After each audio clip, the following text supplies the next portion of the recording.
हरे हरे हरे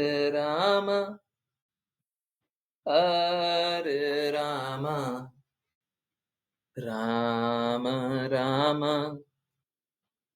हरे हरे हरे कृष्णा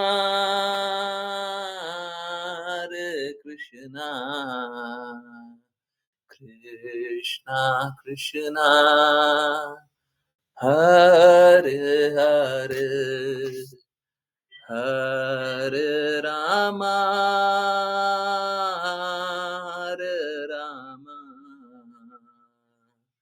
राम राम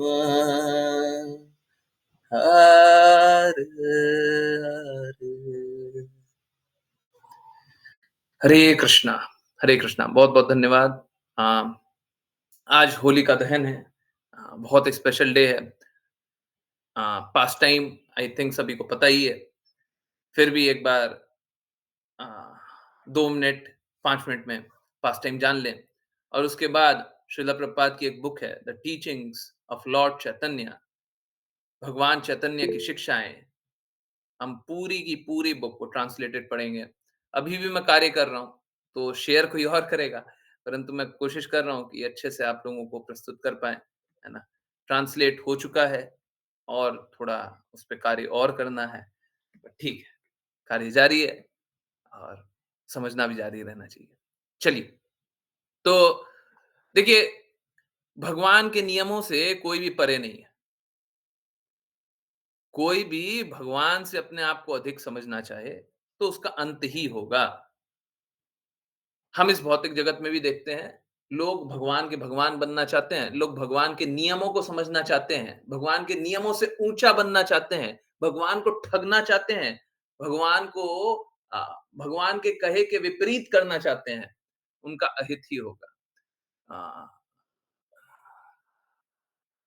नरसिम्हा ने हिरण्यकशिपु का अंत करके यही बहुत बड़ा संदेश दिया। ये भी है कि भगवान हमेशा भक्तों की रक्षा करते हैं। जब भक्तों की रक्षा करते हैं, तो आप भक्त क्यों नहीं बन जाते? प्रहलाद महाराज हिरण्यकशिपु के घर जन्मे तो, परंतु वो नारद मुनि के शब्द सुने। यहां से ये शिक्षा मिलती है कि अगर कोई शुद्ध भक्त के शब्द सुन ले, तो हम परिवर्तित हो जाते हैं। फिर शुद्ध भक्तों के शब्द क्यों नहीं सुनते? शुद्ध भक्तों से अगर श्रवण करें, नारद मुनि से श्रवण किया, हाँ, कयादु माता ने, प्रहलाद महाराज की माता, तो प्रहलाद महाराज गर्भ में ही शुद्ध भक्त बन गए। देखिए, एक और बहुत बड़ी शिक्षा है कि प्रहलाद महाराज छोटी सी उम्र, 5 वर्ष की उम्र में, और बचपन से ही, परंतु 5 वर्ष की उम्र में राजा बन गए। हम लोग सीनियर डिवोटी की बात करते हैं, सीनियर मोस्ट है प्रहलाद महाराज, सीनियर मोस्ट है नारद मुनि, है। हाँ, तो ये है सीनियर। तो प्रहलाद महाराज हिरण्यकशिपु हिरण्यकशिपु जो कि उनके पिता भी थे, उनके दुस्साहस को बहुत विनम्रता पूर्वक चैलेंज करने के लिए तैयार थे। और चैलेंज वो कोई चुनौती देना उनका लक्ष्य नहीं था। उनकी तो चुनौती ये थी कि कृष्णा सत्य। हम क्यों नहीं सत्य को स्वीकार कर लेते? अगर कोई सत्य को अस्वीकार करेगा, तो हिरण्यकशिपु जैसा कोई भी अपना हाँ, हाँ, हाँ, संरचना बना ले, न दिन में मरेंगे, न रात में मरेंगे, न अंदर, न बाहर, अस्त्र से, न शस्त्र से, न असुर से, न देव से, हैं? कुछ भी बना लीजिए, कुछ भी। भगवान व्यवस्था बना देंगे कि आपने जो भी कुछ बनाया है, उसको तोड़ दें। प्लीज़ समझिए, you can not outsmart Krishna. आप कृष्णा के ऊपर नहीं जा सकते। कृष्णा की बुद्धिमत्ता के ऊपर नहीं जा सकते। क्यों नहीं कृष्णा के नियम को स्वीकार कर लिया, है ना? होलिका ने कृष्णा के नियम को नहीं स्वीकारा, तो उसका अंत हो गया। हिरण्यकशिपु ने भी कृष्णा के नियम को नहीं स्वीकारा, तो उसका भी अंत हो गया। जो कोई कृष्णा के नियम को नहीं स्वीकारेगा, उसका बहुत बुरा अंत होगा। और जो कोई कृष्णा के नियमों को स्वीकारेगा जैसे प्रहलाद महाराज, आज भी महिमा गाई जा रही है और हमेशा ही उनकी महिमा गाई जाएगी। हम लोगों को कृष्णा पे पूर्ण रूप से आश्रित होना चाहिए बिना संशय, कोई डर नहीं, है ना? हाँ, बिना संशय के कृष्णा पे आश्रित रहना चाहिए, ठीक है? तो मेरा बस यही रिक्वेस्ट है, यही निवेदन है कि सब कोई कृष्णा पे आश्रित रहिए, छोड़िए ये सब, हैं? भौतिक जगत पे किसी पे आश्रित रह के कोई लाभ नहीं है। कृष्णा पे आश्रित रहने के बाद कोई हानि नहीं है, हैं? अगर कोई कृष्णा पे आश्रित हो गया तो इसके बाद कोई हानि नहीं है, ठीक है? तो अ, अ, ये अ, अ, अ, मैं एक बार ये भी दिखा देता हूँ। ये देखिए teachings of transcendental teachings of Prahlad Maharaj, AC Bhaktivedanta Swami Shil Prabhupada. यहाँ पे बहुत सारे फ़ोटोज़ हैं। देखिए अभी भी ट्रांसलेशन का ही कार्य जारी है मेरा, थोड़ा-सा स्पीड थोड़ा कम है और मैं अच्छे से नहीं कर पाता हूँ कार्य, उसके कारण थोड़ा-सा कष्ट है आप लोगों को। सॉरी। तो मैं अब स्क्रीन शेयरिंग स्टॉप करता हूँ। जिनको शेयर करना है प्लीज़ शेयर करें एंड लेट्स स्टार्ट अ, समझ पढ़ने का प्रयास करते हैं, ठीक है? और अ, अ, ये आज हम लोगों ने टेक्नोलॉजी का उपयोग करके परंतु शुद्ध रूप से प्रयास कर रहे हैं। शिला प्रभुपाद के शब्द को यथारूप सब तक पहुँचे, कोई मिलावट नहीं। हो सकता है इनमें त्रुटि होए, परंतु त्रुटि होगी कोई मानवीय मानवीय अ अ अ अ कोई कोई दुष अ, क्या बुरा हृदय नहीं होगा। कोई चला करके कोई शिला प्रभुपाद के शब्दों को बदलेगा नहीं, ठीक है? हाँ, ठीक है? तो चलिए समझने के प्रयास को आगे बढ़ाएँ। The teaching of Prahlad Maharaj. Hare Krishna. जिन-जिनको रीड करना है, कृपया करने का कार्य को आगे बढ़ाएँ। बहुत ही छोटी-सी बुक है। अ, इंग्लिश में 32 पेजेज़ की है, परंतु हिंदी में ट्रांसलेट होकर के कुछ बहुत ही कम हो जा रहा है। कुछ 18-20 पेज कुछ हो रहे हैं। फ़ोटोज़ 2-4 पेज होने चाहिए। कोऑर्डिनेट करने का कार्य मैं रिक्वेस्ट करूँगा, ऋचा माता जी आप कर सकती हैं क्या? हरे कृष्णा। यस, हरे कृष्णा। या कोई और? ऋचा माता जी करेंगी? ओके, ऋचा माता जी आप कोऑर्डिनेट करने का कार्य करें और बाकी लोग अगर कोऑर्डिनेट करने का कार्य किसी और को देना हो तो दे दीजिएगा। पर प्लीज़ रीड करना स्टार्ट करें। हरे कृष्ण।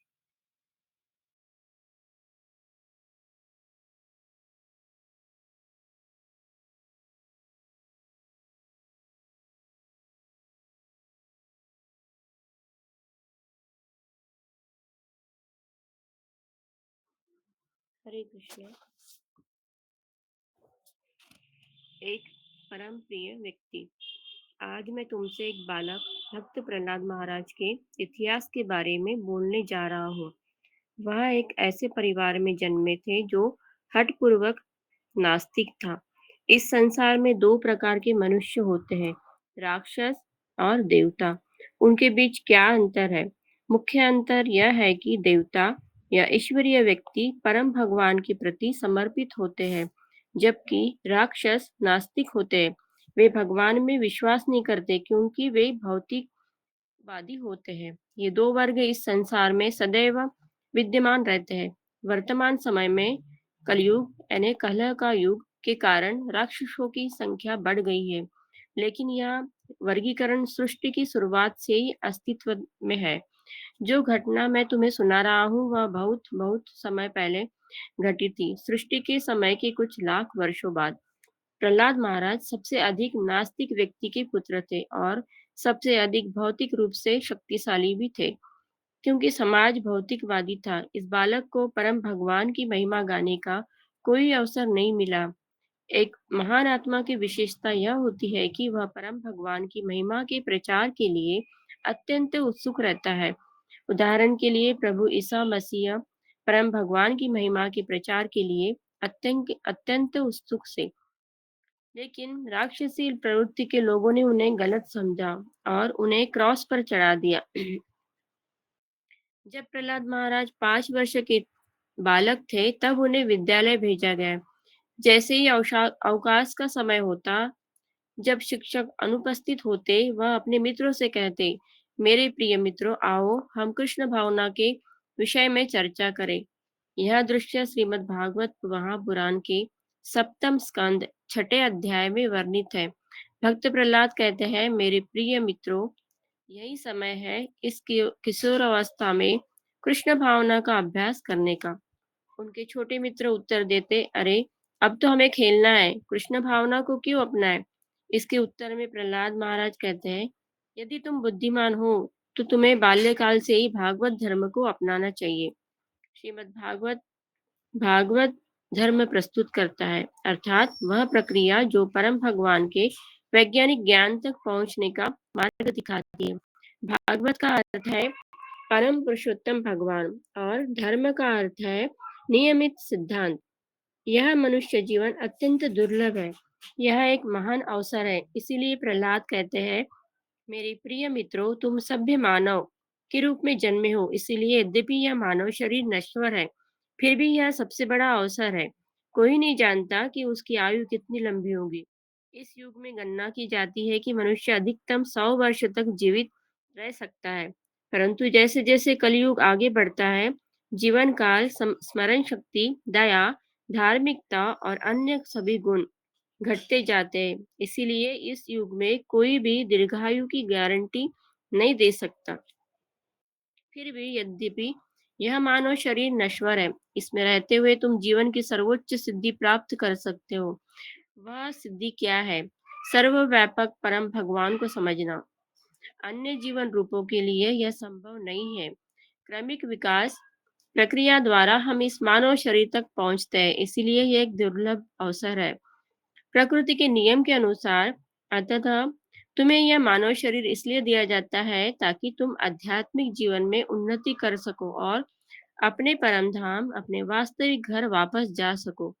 जीवन का अंतिम लक्ष्य भगवान विष्णु या श्री कृष्ण परम पुरुषोत्तम भगवान है। आगे एक श्लोक में प्रहलाद महाराज कहते हैं, जो लोग इस भौतिक संसार में भौतिक ऊर्जा से मोहित है, वे यह नहीं जानते कि मानव जीवन का लक्ष्य क्या है। क्यों? क्योंकि वे भगवान की बाहरी चमकती हुई ऊर्जा के प्रभाव में आ चुके हैं। उन्होंने यह भूल ही लिया है कि यह जीवन परम सिद्धि को प्राप्त करने का अवसर है और वह परम सिद्धि है भगवान विष्णु। हमें भगवान विष्णु या ईश्वर को जानने के लिए इतना उत्सुक क्यों होना चाहिए? प्रहलाद महाराज इसका उत्तर देते हैं, विष्णु सबसे प्रिय व्यक्ति है और हम उन्हें भूल चुके हैं। हम सभी किसी प्रिय मित्र की खोज में रहते हैं। हर कोई इस प्रकार खोज करता है। एक पुरुष एक स्त्री के साथ घनिष्ठ मित्रता की तलाश करता है और एक स्त्री एक पुरुष के साथ घनिष्ठ मित्रता की खोज करती है, या फिर एक पुरुष किसी पुरुष को खोजता है और एक स्त्री किसी स्त्री को खोजती है। हर कोई किसी प्रिय मित्र, किसी मधुर मित्र की तलाश करता है। क्यों? हम किसी प्रिय मित्र का संयोग चाहते हैं जो हमारी सहायता कर सके। यह अस्तित्व के संघर्ष का एक भाग है और एक स्वाभाविक भी है। लेकिन हमें यह नहीं पता कि हमारा सबसे प्रिय मित्र विष्णु है, जो परम हरे कृष्ण माता पुरुषोत्तम जी। भगवान हरे है। कृष्ण माता जी। Thank you so Hare much. Krishna. बहुत बहुत धन्यवाद रीड करने के लिए। राघव प्रभु जी, आप प्लीज कंटिन्यू करेंगे। हरे कृष्ण माता जी। जिन लोगों ने भगवत गीता पढ़ी है, वे 5वें अध्याय में यह सुंदर श्लोक पाएंगे। यदि तुम शांति चाहते हो, तो तुम्हें यह पूर्ण रूप से समझना होगा कि इस संसार और अन्य लोकों में जो कुछ भी है, वह सब कृष्ण की संपत्ति है, कि वह ही सबके उपभोग करता है और वह ही प्रत्येक जीव के परम मित्र हैं। तपस्या क्यों करें? धार्मिक अनुष्ठान क्यों करें? दान क्यों दें? ये सभी कार्य केवल परम भगवान को प्रसन्न करने के लिए हैं और कुछ नहीं। और जब परम भगवान प्रसन्न होते हैं, तो तुम्हें परिणाम प्राप्त होगा। चाहे तुम उच्च भौतिक सुख प्राप्त करना चाहते हो या आध्यात्मिक आनंद प्राप्त करना चाहते हो, चाहे तुम इस पृथ्वी पर अच्छा जीवन जीना चाहते हो या अन्य लोकों में जाना चाहते हो, जो कुछ भी तुम चाहते हो, वह तुम्हें तभी प्राप्त होगा जब तुम परम भगवान को प्रसन्न करोगे। इसलिए वह ही सबसे सच्चे मित्र हैं। जो कुछ भी तुम उनसे मांगोगे, वह तुम्हें प्राप्त हो सकता है। लेकिन बुद्धिमान व्यक्ति वह होता है जो कोई भी ऐसी वस्तु नहीं चाहता जो भौतिक रूप से दूषित हो। भगवत गीता में श्री कृष्ण कहते हैं कि पुण्य कर्मों के द्वारा कोई स्वयं को सर्वोच्च भौतिक लोक, जिसे ब्रह्मलोक कहा जाता है, तक ऊपर उठा सकता है, जहाँ जीवन की अवधि लाखों और करोड़ों वर्षों की होती है। तुम वहाँ के जीवन की अवधि का अनुमान नहीं लगा सकते। तुम्हारी गणना वहाँ निष्फल हो जाएगी। भगवत गीता में यह कहा गया है कि ब्रह्मा का जीवन इतना लंबा है कि हमारे इतने वर्ष उनके लिए केवल 12 घंटे के बराबर होते हैं। कृष्ण कहते हैं, जो भी स्थिति तुम चाहते हो, चाहे वह एक छोटी चींटी से लेकर स्वयं ब्रह्मा तक हो, तुम उसे प्राप्त कर सकते हो। लेकिन जन्म और मृत्यु का चक्र तब भी जारी रहेगा। हालांकि यदि तुम कृष्ण भावना का अभ्यास करके मेरे पास आ जाते हो, तो तुम्हें फिर कभी इस दुखमय भौतिक संसार में लौटकर नहीं आना पड़ेगा। प्रहलाद महाराज भी यही बात कहते हैं। हमें अपने परम मित्र श्री कृष्ण, परम भगवान की खोज करनी चाहिए। वह हमारे परम मित्र क्यों हैं? उनकी प्रकृति ही ऐसी है कि वह प्रिय हैं। अब तुम किसे अपनी सबसे प्रिय वस्तु मानते हो? क्या तुमने इसका विश्लेषण किया है? स्वयं तुम ही अपनी सबसे प्रिय वस्तु हो। मैं यहाँ बैठा हूँ, लेकिन यदि अचानक आग लग जाए और सायरन बजने लगे, तो मैं तुरंत अपनी सुरक्षा की चिंता करूंगा। मैं स्वयं को कैसे बचा सकता हूँ? हम अपने मित्रों और यहाँ तक कि अपने परिवार को भी भूल जाते हैं। पहले मुझे खुद को बचाना है। आत्मरक्षा प्रकृति का प्रथम नियम है। सबसे स्थूल अर्थ में आत्मा शब्द का तात्पर्य स्वयं से है, जो शरीर को दर्शाता है। सूक्ष्म स्तर पर मन या बुद्धि को आत्मा कहा जाता है, और वास्तविक अर्थ में आत्मा का अर्थ है शुद्ध आत्मा। स्थूल अवस्था में हम अपने शरीर की रक्षा करने और उसे संतुष्ट करने के लिए अत्यधिक आसक्त रहते हैं, और सूक्ष्म अवस्था में हम अपने मन को और बुद्धि को संतुष्ट करने में रुचि रखते हैं। लेकिन मानसिक और बौद्धिक स्तरों से ऊपर, जहाँ वातावरण आध्यात्मिक हो जाता है, हम यह समझ सकते हैं, मैं यह मन, बुद्धि या शरीर नहीं हूँ। हम ब्रह्मास्मि, मैं शुद्ध आत्मा हूँ, जो परम भगवान का अंश है। यही वास्तविक ज्ञान का स्तर है। प्रहलाद महाराज कहते हैं कि सभी जीवों में विष्णु ही सर्वोच्च हितैषी हैं, इसलिए हम सभी उनकी खोज कर रहे हैं। जब एक शिशु रोता है, तो वह किसकी खोज करता है? अपनी माता की। लेकिन उसके पास इसे व्यक्त करने के लिए कोई भाषा नहीं होती। स्वाभाविक रूप से उसका शरीर उसकी माता के शरीर से उत्पन्न हुआ है, इसलिए उसका माँ के शरीर से घनिष्ठ संबंध होता है। शिशु किसी अन्य स्त्री को पसंद नहीं करेगा, वह रोता है। लेकिन जब वही स्त्री, जो उसकी माँ है, उसे गोद में उठा लेती है, तो वह तुरंत शांत हो जाता है। उसके पास यह सब व्यक्त करने के लिए कोई भाषा नहीं होती, लेकिन उसकी माँ से यह संबंध प्रकृति का नियम है। इसी प्रकार स्वाभाविक रूप से हम अपने शरीर की रक्षा करने का प्रयास करते हैं। यह आत्मरक्षा है। यह प्रत्येक जीव का एक प्राकृतिक नियम है। ठीक वैसे ही जैसे भोजन करना एक प्राकृतिक नियम है और सोना एक प्राकृतिक नियम है। मैं अपने शरीर की रक्षा क्यों करता हूँ? क्योंकि शरीर के भीतर आत्मा है। यह आत्मा क्या है? आत्मा परम भगवान का एक अंश है। जैसे हम हाथ या उंगली की रक्षा करना चाहते हैं, क्योंकि यह संपूर्ण शरीर का एक भाग है, वैसे ही हम स्वयं को बचाने का प्रयास करते हैं, क्योंकि यह परम की सुरक्षा प्रक्रिया है।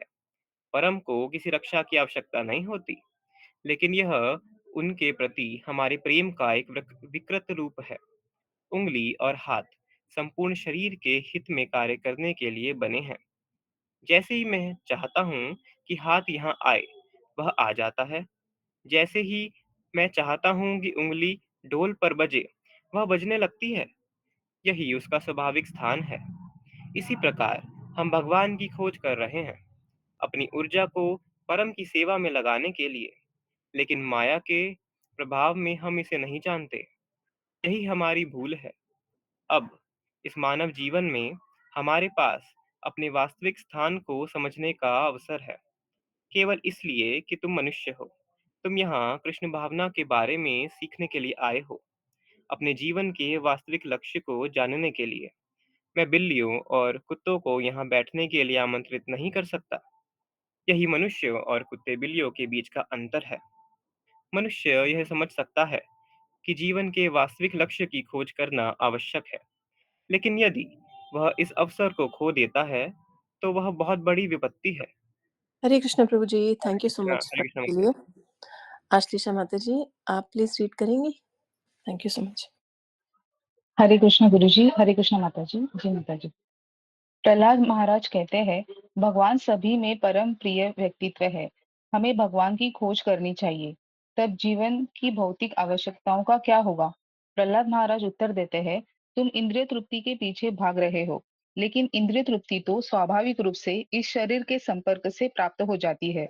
क्योंकि एक सुअर का एक विशेष प्रकार का शरीर होता है, उसकी इंद्रिय तृप्ति मल खाने से होती है। वही चीज जो तुम्हारे लिए सबसे अधिक घृणास्पद है। जैसे ही तुम मल त्याग कर उसे हटाने के लिए दूर चले जाते हो, वही सुअर खड़ा इंतजार कर रहा होता है। जैसे ही तुम हटते हो, वह तुरंत उसका आनंद लेने लगता है। तो विभिन्न प्रकार के शरीर के अनुसार इंद्रिय तृप्ति के अलग अलग प्रकार होते हैं। हर वह प्राणी जिसे भौतिक शरीर प्राप्त है, इंद्रिय तृप्ति का अनुभव करता है। यह मत सोचो कि जो सुअर मल खा रहा है वे दुखी है। नहीं, वे इसी प्रकार मोटे हो रहे हैं। वे बहुत प्रसन्न है। एक और उदाहरण ऊंट का है। ऊंट कांटेदार झाड़ियों को बहुत पसंद करता है। क्यों? क्योंकि वह क्योंकि जब वह कांटेदार झाड़ियां खाता है, तो वे उसकी जीभ को काट देती है, रक्त निकलता है और वह अपने ही रक्त का स्वाद लेता है। फिर वह सोचता है, मैं आनंद उठा रहा हूँ। यही इंद्रिय तृप्ति है। यौन जीवन भी इसी प्रकार है। हम अपने ही रक्त का स्वाद लेते हैं और सोचते हैं कि हम आनंद प्राप्त कर रहे हैं। यही हमारी मूर्खता है। इस भौतिक संसार में रहने वाला जीव आध्यात्मिक स्वरूप वाला है, लेकिन क्योंकि उसमें आनंद लेने और भौतिक ऊर्जा का शोषण करने की प्रवृत्ति है, उसने एक शरीर धारण कर लिया है। इस संसार में 84 लाख जीव प्रजातियां हैं और प्रत्येक का भिन्न शरीर होता है। शरीर के अनुसार उनकी विशेष इंद्रियां होती है, जिसने वे जिसने वे एक विशेष प्रकार के सुख का अनुभव करते हैं। मान लो कि तुम्हें कांटेदार झाड़ियां खाने के लिए जाती है। महिलाओं और सज्जनों, यह बहुत अच्छा भोजन है। यह ऊंटों द्वारा प्रमाणित है। यह बहुत बढ़िया है। क्या तुम इसे खाना पसंद करोगे? नहीं, यह मूर्खता है जो तुम मुझे दे रहे हो, क्योंकि तुम्हारा शरीर उनसे भी भिन्न है। तुम्हें कांटेदार झाड़ियों में कोई स्वाद नहीं मिलेगा, लेकिन यदि तुम इन्हें किसी ऊंट को दोगे, तो वह इसे एक अत्यंत स्वादिष्ट भोजन मानेगा। अब यदि सुअर और ऊंट बिना किसी बड़े प्रयास के इंद्रिय तृप्ति का आनंद ले सकते हैं, तो हम मनुष्य क्यों नहीं? हम भी ऐसा कर सकते हैं, लेकिन यही हमारी सर्वोच्च उपलब्धि नहीं है। इंद्रिय तृप्ति की सुविधाएं प्रकृति द्वारा प्रदान की जाती है, चाहे कोई सुअर हो, ऊंट हो या मनुष्य। तो फिर ऐसी चीजों के लिए परिश्रम क्यों करना, जो तुम्हें प्रकृति के नियम से वैसे भी प्राप्त होनी ही है? जीवन के प्रत्येक रूप में शरीर की आवश्यकताएं प्रकृति की व्यवस्था से पूरी हो जाती है। यह तृप्ति पहले से ही व्यवस्थित होती है, ठीक वैसे ही जैसे दुखों की भी व्यवस्था होती है। क्या तुम्हें बुखार पसंद है? नहीं। फिर यह क्यों आता है? मुझे नहीं पता, लेकिन यह आता है ना? हाँ। क्या तुमने इसे बुलाने का प्रयास किया? नहीं। तो फिर यह कैसे आता है? प्रकृति के द्वारा। यही इसका एकमात्र उत्तर है। और यदि तुम्हारा दुख प्रकृति द्वारा आता है, तो तुम्हारा सुख भी प्रकृति द्वारा आएगा। इसकी चिंता मत करो। यही प्रहलाद महाराज का उपदेश है।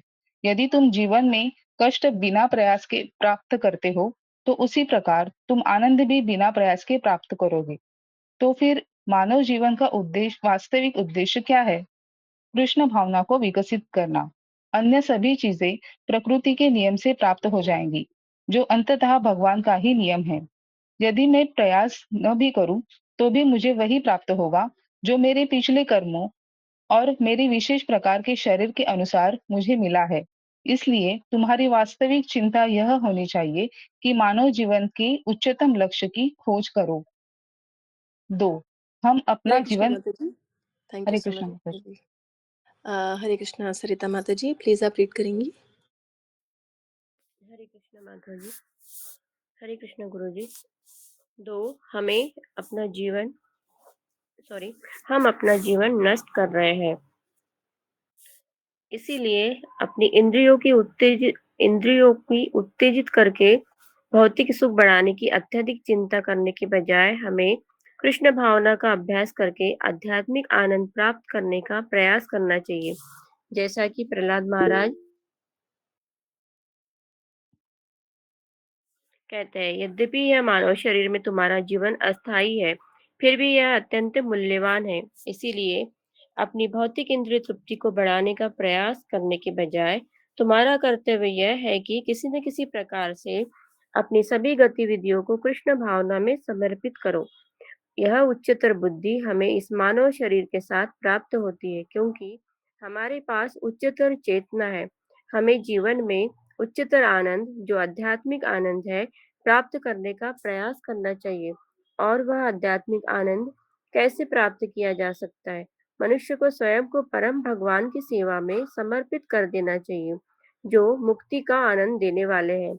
हमें अपना ध्यान श्री कृष्ण के चरण कमलों को प्राप्त करने की ओर लगाना चाहिए, जो हमें इस भौतिक संसार से मुक्ति प्रदान कर सकते हैं। लेकिन क्या हम इस जीवन में भौतिक सुख का आनंद नहीं ले सकते और अगले जीवन में कृष्ण की सेवा में संलग्न नहीं हो सकते? प्रहलाद महाराज उत्तर देते हैं, हम अभी भौतिक बंधन में हैं। अब मेरे पास यह शरीर है, लेकिन कुछ वर्षों के बाद मैं इस शरीर को त्याग दूंगा और फिर मुझे एक अन्य शरीर स्वीकार करना होगा। एक बार जब तुम कोई शरीर ग्रहण करते हो और अपनी इंद्रियों की इच्छाओं के अनुसार उसका उपयोग करके आनंद आनंद उठाते हो, तो तुम उस इंद्रिय तृप्ति के आधार पर एक और शरीर तैयार कर लेते हो और तुम्हें वैसा ही शरीर प्राप्त होता है जैसा तुम चाहते हो।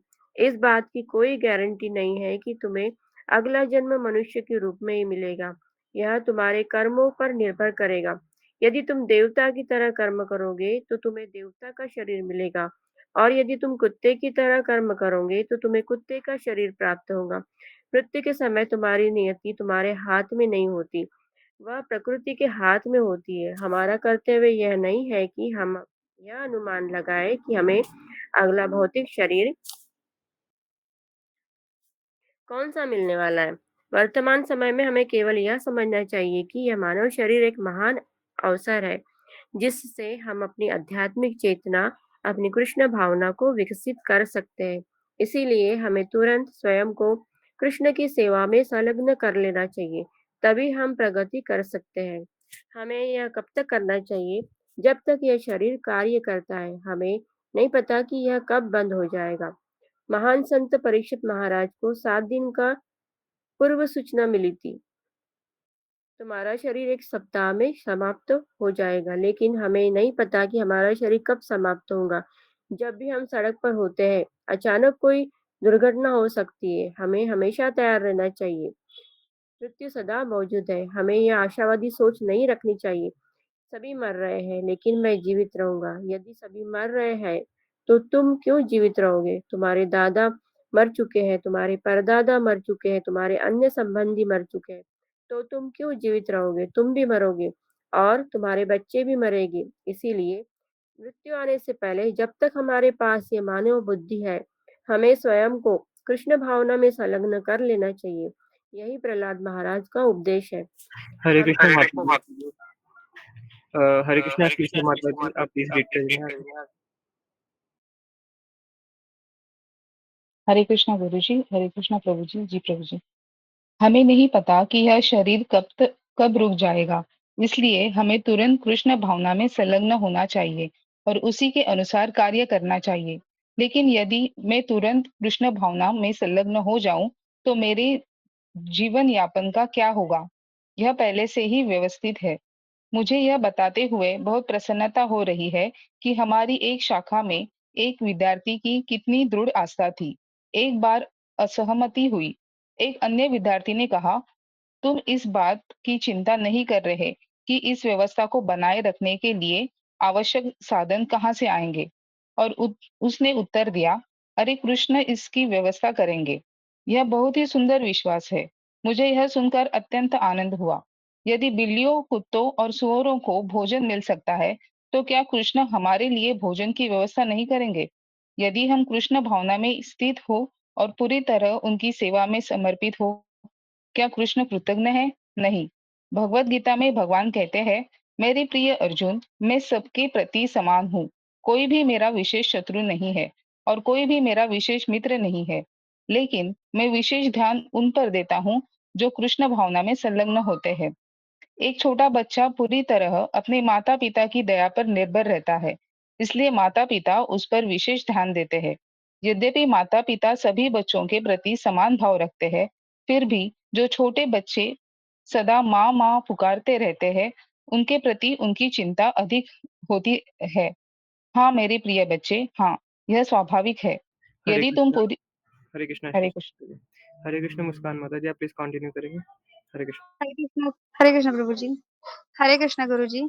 यदि तुम पूरी तरह कृष्ण पर निर्भर हो, जो कुत्तों, पक्षियों, पशुओं, 84 लाख जीवन रूपों के लिए भोजन की व्यवस्था कर रहे हैं, तो वे तुम्हारे लिए भोजन की व्यवस्था क्यों नहीं करेंगे? यह विश्वास आत्मसमर्पण का लक्षण है। लेकिन हमें यह नहीं सोचना चाहिए क्योंकि कृष्ण मेरा भोजन उपलब्ध करा रहे हैं, इसलिए अब मैं सो जाऊं।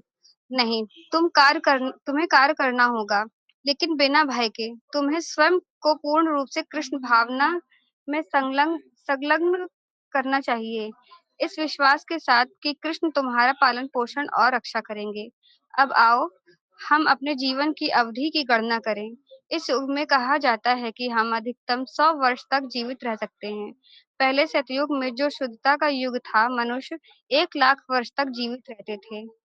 अगले युग त्रेता युग में वे 10,000 वर्ष तक जीवित रहते थे और उसके बाद के युग जिसे द्वापर युग कहा जाता है, उसमें 1,000 वर्ष तक जीवित रहते थे। अब इस युग जिसे कलयुग कहा जाता है, में जीवन की अनुमानित अवधि 100 वर्ष है, लेकिन जैसे-जैसे कलयुग आगे बढ़ेगा, हमारी आयु और भी कम होती जाएगी। यही हमारी तथाकथित आधुनिक सभ्यता की प्रगति है। हमें बहुत गर्व है कि हम सुखी हैं और अपनी सभ्यता को आगे बढ़ा रहे हैं। लेकिन परिणाम क्या है? हालाँकि हम भौतिक जीवन का आनंद लेने का प्रयास कर रहे हैं, फिर भी हमारी जीवन अवधि छोटी होती जा रही है। अब यह मानते हुए कि कोई व्यक्ति 100 वर्ष तक जीवित रहता है, यदि उसे आध्यात्मिक जीवन को कोई ज्ञान नहीं है, तो उसका आधा जीवन रात्रि में सोने और काम वासना में ही नष्ट हो जाता है। बस इतना ही, उसे और किसी चीज़ में रुचि नहीं होती और दिन में उसका क्या ध्यान रहता है, धन कहाँ है, धन कहाँ है? मुझे इस शरीर का पालन-पोषण करना है और जब उसे धन मिल जाता है, अब मुझे इसे अपनी पत्नी और बच्चों के लिए खर्च करना है। तो फिर उसकी आध्यात्मिक प्राप्ति कहाँ है? रात में वह अपना समय सोने और काम वासना में व्यर्थ करता है और दिन में वह धन कमाने के लिए कठिन परिश्रम करता है। क्या यहाँ क्या क्या यही उसका जीवन का लक्ष्य है या कैसा भयानक जीवन है? सामान्य व्यक्ति अपने बचपन में मोह में रहता है और निरर्थक निरर्थक खेलों में लगा रहता है। 20 वर्ष की आयु तक आसानी से जीवन ऐसे ही व्यर्थ किया जा सकता है। फिर जब वह वृद्ध होता है, तो वह अगले 20 वर्षों तक कुछ भी करने में असमर्थ हो जाता है। जब मनुष्य वृद्ध हो जाता है, तो उसकी इंद्रियाँ काम नहीं करती। तुमने कई वृद्ध लोगों को देखा होगा, उनके पास करने के लिए कुछ नहीं होता, सिवाय आराम करने के। अभी-अभी हमें अपने एक शिष्य का पात्र मिला है, जिसमें उसने बताया कि उसकी दादी पक्षाघात लकवे से ग्रस्त है और पिछले 3.5 वर्षों से पीड़ित है। तो बुढ़ापे में 80 वर्ष की आयु तक पहुँचते ही सब कुछ समाप्त हो जाता है। इसलिए बचपन से लेकर 20 वर्ष की आयु तक सब कुछ व्यर्थ हो जाता है और यदि कोई 100 वर्ष तक भी जीवित रहता है, तो जीवन के अंतिम चरणों के बीच 20 वर्ष भी व्यर्थ हो जाते हैं। इस प्रकार 40 वर्ष तो इसी तरह नष्ट हो जाते हैं और मध्य आयु में काम वासना बहुत प्रबल होती है। इसलिए अगले 20 वर्ष भी व्यर्थ हो सकते हैं। 20 वर्ष 20 20 वर्ष, 20 वर्ष और 20 वर्ष, 60 वर्ष व्यर्थ हो गए। यह प्रहलाद महाराज के अनुसार जीवन का विश्लेषण है। हम अपने जीवन को नष्ट कर रहे हैं, बजाय इसके कि हम इसका उपयोग कृष्ण भावना में उन्नति के लिए करें। ह- हरे कृष्ण हरे माता जी। कृष्ण गुरु जी, हरे कृष्ण प्रभु जी। हरे कृष्ण गुरु जी। 3 पारिवारिक मोह। प्रहलाद महाराज ने अपने मित्रों से कहा, तुम्हें तुरंत कृष्ण भावना को अपनाना होगा। सभी बालक नास्तिक और भौतिकवादी परिवारों में जन्मे थे, लेकिन सौभाग्यवश उन्हें प्रहलाद का संग प्राप्त हुआ, जो जन्म से ही भगवान के महान भक्त थे। जब भी उन्हें अवसर मिलता, जब शिक्षक कक्षा में नहीं होते, तो वे कहते, मेरे प्रिय मित्रों, आओ हम हरे कृष्ण का जाप करें। यही समय है कृष्ण भावना को प्रारंभ करने का। अब जैसा कि हमने कहा, कोई बालक यह कह सकता था, लेकिन हम तो अभी बच्चे हैं, हमें खेलने दो। हम अभी तुरंत मरने वाले नहीं हैं। पहले हमें कुछ आनंद लेने दो और बाद में हम कृष्ण भावना को अपनाएंगे। लोग नहीं जानते कि कृष्ण भावना ही सर्वोच्च आनंद है। वे सोचते हैं कि जो लड़के और लड़कियां इस कृष्ण भावना आंदोलन में शामिल हुए हैं, वे मूर्ख हैं। प्रभुपाद के प्रभाव से वे कृष्ण भावना में आ गए और उन्होंने सभी आनंददायक चीजें छोड़ दी। लेकिन वास्तव में ऐसा नहीं है। ये सभी बुद्धिमान, शिक्षित युवक और युवतियां हैं, जो अत्यंत प्रतिष्ठित परिवारों से आए हैं। ये मूर्ख नहीं हैं। हमारे समाज में वे वास्तव में जीवन का आनंद उठा रहे हैं। अन्यथा वे अपना अमूल्य समय इस आंदोलन के लिए त्यागते नहीं। वास्तव में कृष्ण भावना में आनंदमय जीवन है, लेकिन लोग इसके बारे में नहीं जानते। वे कहते हैं, इस कृष्ण भावना का उपयोग क्या है? जब कोई व्यक्ति इंद्रिय तृप्ति की प्रक्रिया में फंसकर बड़ा होता है, तो उससे बाहर निकलना बहुत कठिन हो जाता है। इसलिए वैदिक विधानों के अनुसार छात्र जीवन में 5 वर्ष की आयु से ही लड़कों को आध्यात्मिक जीवन के बारे में सिखाया जाता है। इसे ब्रह्मचर्य कहा जाता है। एक ब्रह्मचारी अपने जीवन को परम चेतना प्राप्त करने के लिए समर्पित करता है, जो कृष्ण भावना या ब्रह्म चेतना है। ब्रह्मचर्य में कई नियम और विधियां होती हैं।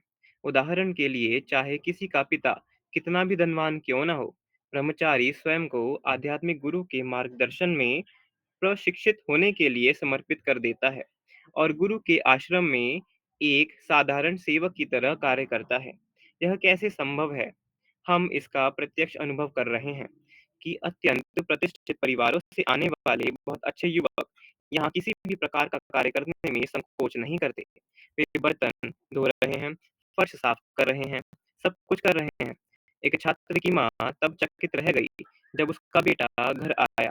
पहले वह दुकान तक जाने के लिए भी तैयार नहीं होता था और अब वह चौबीसों घंटे कार्य में लगा हुआ है। यदि कोई आनंद का अनुभव न करे, तो वह कृष्ण भावना जैसी प्रक्रिया में स्वयं को इस प्रकार कैसे संलग्न कर सकता है? यह केवल हरे कृष्ण महामंत्र के जप के कारण संभव है। यही हमारी एकमात्र संपत्ति है, हरे कृष्ण मंत्र। कोई भी व्यक्ति केवल कृष्ण भावना से अत्यंत आनंदित रह सकता है। वास्तव में यह एक आनंदमय जीवन है, लेकिन जब तक कोई इसे सीखता नहीं, वह इसमें जी नहीं सकता। हरे कृष्ण गुरु जी। हरे कृष्ण सरिता माता जी, आप प्लीज कंटिन्यू करेंगे। हरे कृष्ण। हरे कृष्णा। प्रहलाद महाराज कहते हैं कि हर व्यक्ति पारिवारिक स्नेह से जुड़ा होता है। यदि कोई पारिवारिक मामलों में अत्यधिक आसक्त है, तो वह अपनी इंद्रियों को नियंत्रित नहीं कर सकता। स्वाभाविक रूप से हर कोई किसी को प्रेम करना चाहता है। समाज, मित्रता और प्रेम की आवश्यकता होती है। ये आत्मा की मूल आवश्यकताएं हैं, लेकिन ये विकृत रूप में प्रकट हो रही है। मैंने देखा है कि तुम्हारे देश में कई स्त्री पुरुषों का पारिवारिक जीवन नहीं है, लेकिन उन्होंने अपना प्रेम बिल्लियों और कुत्तों पर केंद्रित कर दिया है, क्योंकि वे किसी को प्रेम देना चाहते हैं, लेकिन कोई उपयुक्त व्यक्ति नहीं देखते। इसीलिए वे अपना मूल्यवान प्रेम बिल्लियों और कुत्तों में लगा देते हैं। हमारी चिंता यह है कि इस प्रेम को, जिसे कहीं न कहीं लगाया ही जाना है, श्री कृष्ण में स्थानांतरित किया जाए। यही कृष्ण भावना है। यदि तुम अपना प्रेम श्री कृष्ण को अर्पित कर दो, तो वही पूर्णता है। लेकिन अब क्योंकि लोग निराश और ठगे जा रहे हैं, वे नहीं जानते कि अपने प्रेम को कहाँ लगाए, और अंततः वे अपना प्रेम बिल्लियों कुत्तों पर केंद्रित कर देते हैं।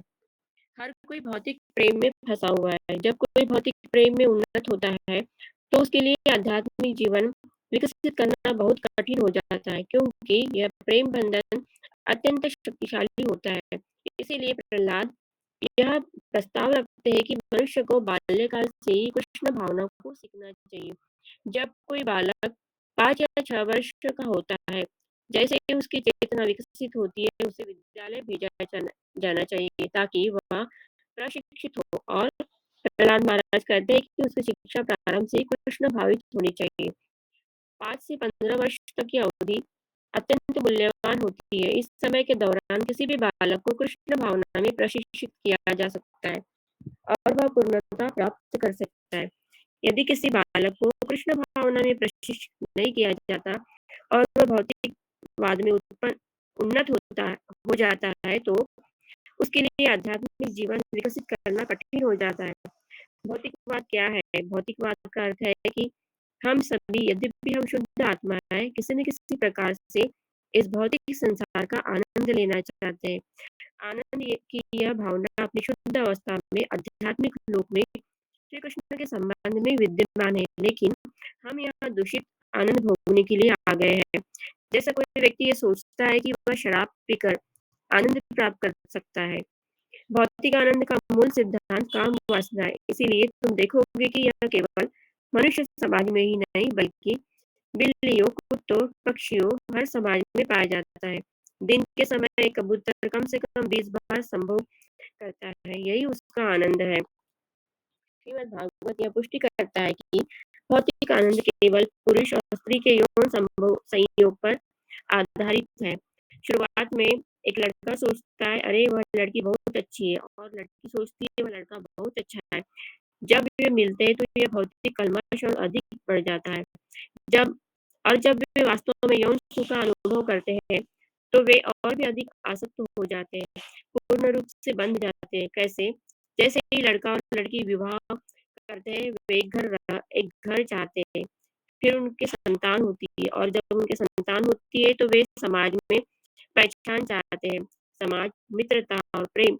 इस प्रकार उनकी भौतिक आसक्ति बढ़ती जाती है, और इस सब के लिए धन की आवश्यकता होती है। जो व्यक्ति अत्यधिक भौतिकवादी होता है, वह धन प्राप्त करने के लिए किसी को भी धोखा दे सकता है, किसी की हत्या कर सकता है, भीख मांग सकता है, उधार ले सकता है, चोरी कर सकता है, कुछ भी कर सकता है। उसे ये पता होता है कि उसकी इमारतें, उसका परिवार, उसकी पत्नी और संतान स्थायी रूप से नहीं रह सकते। वे समुद्र के बुलबुले की तरह है, कुछ समय के लिए अस्तित्व में आते हैं और थोड़ी देर में समाप्त हो जाते हैं। फिर भी वह इतना अधिक आसक्त हो जाता है कि उनका पालन पोषण करने के लिए अपने आध्यात्मिक विकास को भी त्याग देता है।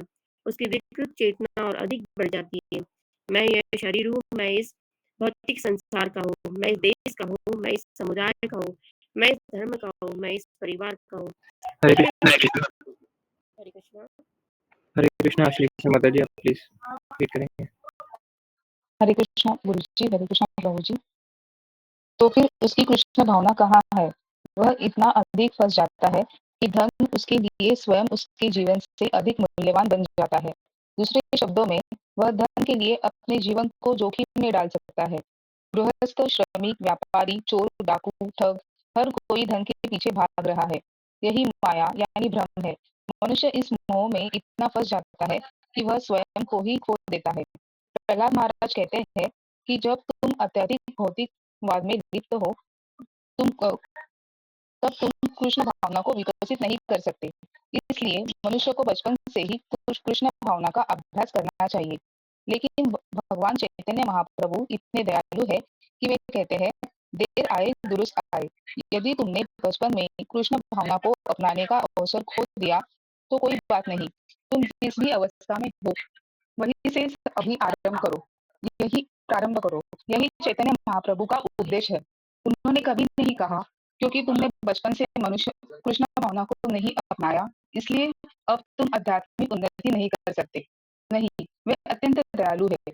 उन्होंने हमें हरे कृष्ण महामंत्र का यह सुंदर उपाय प्रदान किया है। हरे कृष्ण कृष्ण कृष्ण हरे हरे, हरे राम राम राम हरे हरे। चाहे तुम युवा हो या वृद्ध, कोई भी हो, बस प्रारंभ करो। तुम नहीं जानते कि तुम्हारा जीवन कब समाप्त हो जाएगा। यदि तुम केवल एक क्षण के लिए भी शुद्ध हृदय से हरे कृष्ण मंत्र का जप करोगे, तो यह अत्यंत प्रभावशाली होगा। यह तुम्हें सबसे बड़े संकट से बचा सकता है, अगले जन्म में पशु बनने से। हरे यद्यपि कृष्ण। हरे कृष्ण हरे कृष्ण माता जी, आप प्लीज रीड करेंगे। हरे कृष्ण गुरु जी।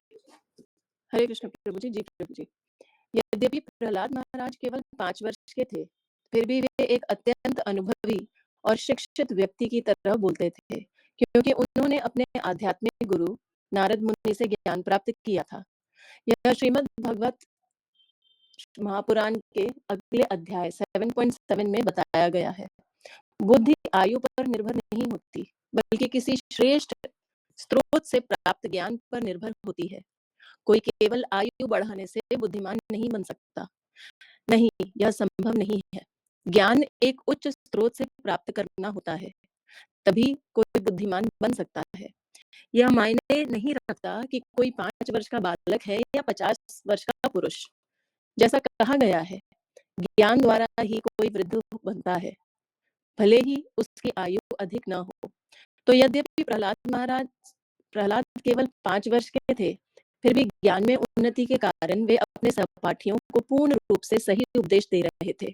कुछ लोगों को ये उपदेश कड़वे लग सकते थे। मान लो कि कोई व्यक्ति पहले से ही विवाहित है और प्रहलाद उससे कहते हैं, कृष्ण भावना को अपनाओ। वह सोचेगा, अरे मैं अपनी पत्नी को कैसे छोड़ सकता हूँ। हम कितनी अच्छी तरह बातें करते हैं, साथ बैठते हैं और आनंद लेते हैं, मैं इसे कैसे छोड़ सकता हूँ। पारिवारिक आकर्षण बहुत शक्तिशाली होता है। मैं स्वयं एक वृद्ध व्यक्ति हूँ, 72 वर्ष का। पिछले 14 वर्षों से मैं अपने परिवार से दूर हूँ। फिर भी कभी कभी मुझे अपनी पत्नी और बच्चों की याद आती है। यह स्वाभाविक है, लेकिन इसका अर्थ यह नहीं है कि मुझे वापस जाना चाहिए। यही वास्तविक ज्ञान है। जब मन इंद्रिय तृप्ति के विचारों में भटकने लगे, तो तुरंत यह समझ लेना चाहिए, यह माया अर्थात भ्रम है। वैदिक प्रणाली के अनुसार 50 वर्ष की आयु में मनुष्य को जबरन पारिवारिक जीवन त्याग देना चाहिए। उससे जाना ही होगा। इसके लिए कोई विकल्प नहीं है। जीवन के पहले 25 वर्ष छात्र जीवन के लिए होते हैं। 5 वर्ष की आयु से 25 वर्ष की आयु तक मनुष्य को कृष्ण भावना में बहुत अच्छी तरह शिक्षित किया जाना चाहिए। उसकी शिक्षा का मूल आधार केवल कृष्ण भावना होनी चाहिए और कुछ नहीं। तब जीवन इस संसार में और अगले संसार में भी सुखद और सफल रहेगा। कृष्ण भावित शिक्षा का अर्थ है कि मनुष्य को पूरी तरह भौतिक चेतना को त्यागने के लिए प्रशिक्षित किया जाए। यही पूर्ण कृष्ण भावना है।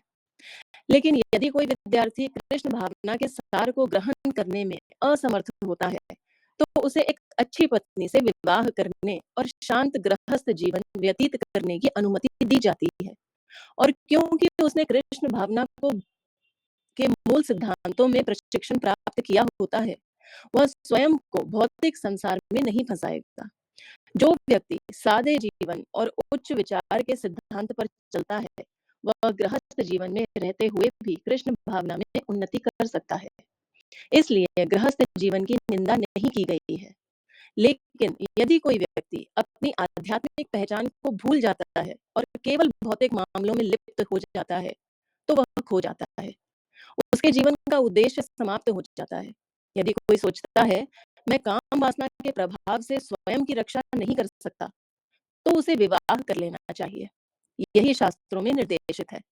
लेकिन अवैध यौन संबंध नहीं रखने चाहिए। यदि तुम एक लड़की चाहते हो, यदि तुम एक लड़का चाहते हो, तो विवाह करो और कृष्ण भावना में रहो। हरे जो कृष्ण माता जी। हरे हरे कृष्ण कृष्ण मुस्कान माता जी, आप प्लीज कंटिन्यू करेंगे।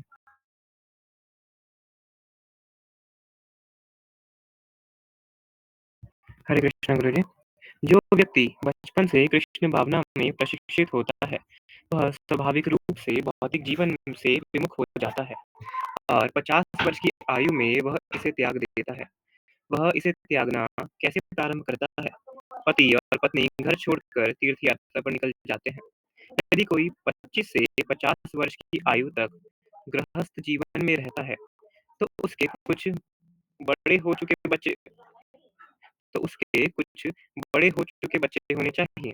इसलिए 50 वर्ष की आयु में पति परिवार के उत्तरदायित्व अपने किसी ऐसे पुत्र को सौंप देता है जो स्वयं गृहस्थ हो, और फिर वह और उसकी पत्नी तीर्थ स्थलों की यात्रा पर चले जाते हैं ताकि पारिवारिक आसक्ति को भूल सकें। जब व्यक्ति पूर्ण रूप से वैराग्य में परिपक्व हो जाता है, तो वह अपनी पत्नी से कहता है कि वह अपने बच्चों के पास लौट जाए और वह स्वयं अकेला रह जाता है। यही वैदिक प्रणाली है। हमें अपने आध्यात्मिक जीवन में उन्नति करने का अवसर देना होगा, एक-एक चरण में। अन्यथा यदि हम पूरे जीवन भौतिक चेतना में ही फंसे रहे, तो हम अपनी कृष्ण भावना को पूर्ण नहीं कर पाएंगे और इस दुर्लभ मानव जीवन के अवसर को गवा देंगे, जिसे तथाकथित सुखी पारिवारिक जीवन कहा जाता है। उसका अर्थ यह है कि हमारे पास अत्यंत स्नेही पत्नी और स्नेही संतानें हैं। इस प्रकार हम जीवन का आनंद लेते हैं, लेकिन हम यह नहीं जानते कि यह आनंद झूठा है। यह एक मिथ्या आधार पर टिका हुआ है। किसी भी क्षण, पल भर में हमें इस संसार को त्यागना पड़ सकता है। मृत्यु हमारे नियंत्रण में नहीं है। भगवद गीता में हमें यह सीखने को मिलता है कि यदि कोई व्यक्ति अपनी पत्नी से अत्यधिक आसक्त होकर मरता है, तो इसका परिणाम यह होगा कि अगले जन्म में उसे स्त्री का शरीर प्राप्त होगा, और यदि पत्नी अपने पति से अत्यधिक आसक्त होती है, तो अगले जन्म में उसे पुरुष का शरीर प्राप्त होगा। इसी प्रकार यदि तुम परिवार में नहीं हो, लेकिन किसी बिल्ली या कुत्ते से अत्यधिक आसक्त हो, तो तुम्हारा अगला जन्म बिल्ली या कुत्ते के रूप में होगा। ये कर्म या भौतिक प्रकृति के नियम हैं। मुख्य बात यह है कि मनुष्य को तुरंत कृष्ण भावना को अपनाना चाहिए। मान लो कि कोई सोचता है, जब मैं अपने खेल-कूद और मनोरंजन का जीवन समाप्त कर लूँगा, जब मैं बूढ़ा हो जाऊँगा और मेरे पास करने के लिए कुछ नहीं रहेगा, तब मैं कृष्ण भावना समाज में जाऊँगा और कुछ सुनूँगा। निश्चित रूप से उस समय भी कोई आध्यात्मिक जीवन अपना सकता है, लेकिन यह निश्चितता क्या है कि वह बुढ़ापे तक जीवित रहेगा? कोई भी कभी भी मर सकता है। इसलिए अपने आध्यात्मिक जीवन को टालना बहुत ही जोखिम भरा है। इसलिए मनुष्य को अभी कृष्ण भावना में उन्नति करने का अवसर लेना चाहिए। इसी उद्देश्य से यह समाज स्थापित किया गया है, ताकि हर किसी को किसी भी अवस्था में कृष्ण भावना को प्रारंभ करने का अवसर मिले और हरे कृष्ण महामंत्र के जप की प्रक्रिया द्वारा हरे कृष्णा कृष्ण कृष्णा हरे हरे हरे रामा राम राम हरे हरे आध्यात्मिक उन्नति बहुत शीघ्र होती है। इसका तुरंत परिणाम प्राप्त होता है। हम सभी श्रद्धालु स्त्री पुरुषों से जो हमारे प्रवचनों में सम्मिलित होते हैं या हमारे साहित्य को पढ़ते हैं, यह अनुरोध करते हैं कि वे अपने अवकाश के समय घर पर हरे कृष्ण महामंत्र का जप करें और हमारी पुस्तकों का अध्ययन करें। यही हमारी विनती है। हमें पूरा विश्वास है कि यह प्रक्रिया तुम्हें अत्यंत आनंददायक और प्रभावशाली लगेगी। हरे कृष्णा गुरु जी। हरे कृष्णा सरिता माता जी। आप प्लीज कंटिन्यू करेंगे। हरे कृष्ण। 4 मैं कृष्ण से सबसे अधिक प्रेम करता हूँ। अब प्रहलाद महाराज भौतिक जीवन की जटिलताओं के बारे में आगे बताते हैं। वे आसक्त गृहस्थ को रेशम के कीड़े से तुलना करते हैं। रेशम का कीड़ा अपनी लार से कोया बुनता है, जब तक कि वह एक ऐसे बंदी गृह में नहीं फंस जाता जिससे वह बाहर नहीं निकल सकता। इसी प्रकार एक भौतिकवादी गृहस्थ की आसक्ति इतनी मजबूत हो जाती है कि वह पारिवारिक मोह के इस कुएं से बाहर नहीं आ सकता। यद्यपि भौतिकवादी पारिवारिक जीवन में अनेक कष्ट है, फिर भी वह स्वयं को इससे मुक्त नहीं कर सकता। क्यों? क्योंकि वह सोचता है कि यौन जीवन और स्वादिष्ट भोजन सबसे महत्वपूर्ण है। इसीलिए इतनी अधिक दुखद परिस्थितियों के बावजूद वह इन्हें छोड़ नहीं सकता। इस प्रकार जब कोई व्यक्ति परिवार के मोह में अत्यधिक उलझ जाता है, तो वह अपने वास्तविक लाभ के बारे में सोच भी नहीं सकता, जो कि इस भौतिक जीवन से मुक्त होना है। यद्यपि वह सदा भौतिक जीवन के 3 प्रकार के कष्टों से परेशान रहता है, फिर भी मजबूत पारिवारिक आसक्ति के कारण वह इससे बाहर नहीं आ सकता। उसे ये पता नहीं होता कि वह केवल पारिवारिक मोह के लिए अपने सीमित जीवन काल को व्यर्थ कर रहा है। वह इस जीवन को नष्ट कर रहा है जो अपने शाश्वत आत्म स्वरूप को पहचानने और अपने वास्तविक आध्यात्मिक जीवन को समझने के लिए मिला था। इसीलिए प्रहलाद अपने राक्षसी प्रवृत्ति वाले मित्रों से कहते हैं, उन लोगों की संगति छोड़ दो जो केवल भौतिक सुख के पीछे भाग रहे हैं। बस उन्हीं व्यक्तियों के साथ रहो जिन्होंने कृष्ण भावना को अपनाया है। यही उनका उपदेश है। वे अपने मित्रों से कहते हैं कि कृष्ण भावना को प्राप्त करना बहुत सरल है। क्यों? क्योंकि कृष्ण भावना वास्तव में हमारे लिए अत्यंत प्रिय है, लेकिन हम इसे भूल चुके हैं। इसीलिए जो कोई भी कृष्ण भावना को अपनाता है, वह इससे अधिक से अधिक प्रभावित हो जाता है और अपनी भौतिक चेतना को भूलने लगता है। यदि तुम किसी विदेश में हो, तो तुम अपने घर, अपने परिवार के सदस्यों और अपने उन मित्रों को भूल सकते हो जो तुम्हारे लिए बहुत प्रिय है। लेकिन यदि अचानक तुम्हें अपने घर और मित्रों की याद आ जाए, तो तुम तुरंत उनके बारे में चिंतित हो जाओगे। मैं उनसे कैसे मिलूं? सैन फ्रांसिस्को में हमारे एक मित्र ने मुझे बताया कि बहुत पहले वह अपने छोटे बच्चों को छोड़कर दूसरे देश चला गया था। हाल ही में उसने बड़े हो चुके पुत्र का एक पत्र मिला। हाल ही में उसे अपने बड़े हो चुके पुत्र का एक पत्र मिला और तुरंत पिता को उसके प्रति अपने स्नेह की याद आ गई और उसने कुछ धन भेजा। वह स्नेह स्वतः आ गया, भले ही वह वर्षों तक अपने पुत्र को भूल चुका था। इसी प्रकार हमारा कृष्ण के प्रति जो स्नेह है वह इतना घनिष्ठ है कि जैसे ही हमारे भीतर कृष्ण भावना को कोई स्पर्श होता है, हम तुरंत अपने संबंध को पुनः जागृत कर लेते हैं। हर किसी का भगवान श्री कृष्ण परम भगवान के साथ कोई न कोई विशेष संबंध होता है जिसे वह भूल चुका है। लेकिन जैसे जैसे हम कृष्ण भावना में उन्नति करते हैं, हमारा कृष्ण के साथ पुराना संबंध धीरे धीरे पुनः जागृत हो जाता है और जब हमारी चेतना वास्तव में शुद्ध अवस्था में आ जाती है, तो हम अपने विशेष संबंध को पहचान सकते हैं। कोई कृष्ण का पुत्र हो सकता है, कोई सेवक हो सकता है, कोई मित्र हो सकता है, कोई माता पिता हो सकता है, या कोई प्रिय पत्नी या प्रेमी हो सकता है। भौतिक संसार में ये सभी संबंध विकृत रूप में परिलक्षित होते हैं, लेकिन जैसे ही हम कृष्ण भावना के स्तर पर पहुंचते हैं, हमारा कृष्ण के साथ पुराना संबंध पुनः जागृत हो जाता है। हरे हम कृष्णा, हरे कृष्णा, हरे कृष्णा। हरे कृष्णा, हरे कृष्णा। आगे आप पढ़ेंगे। हरे कृष्णा। हरे कृष्णा। जी प्रभु जी।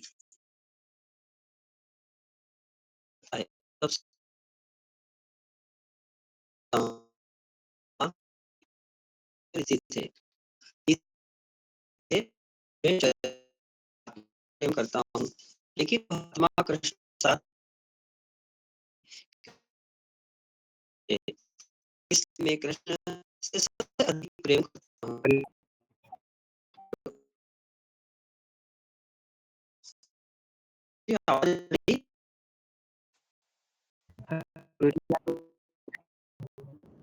Sorry to interrupt you. Start कीजिए।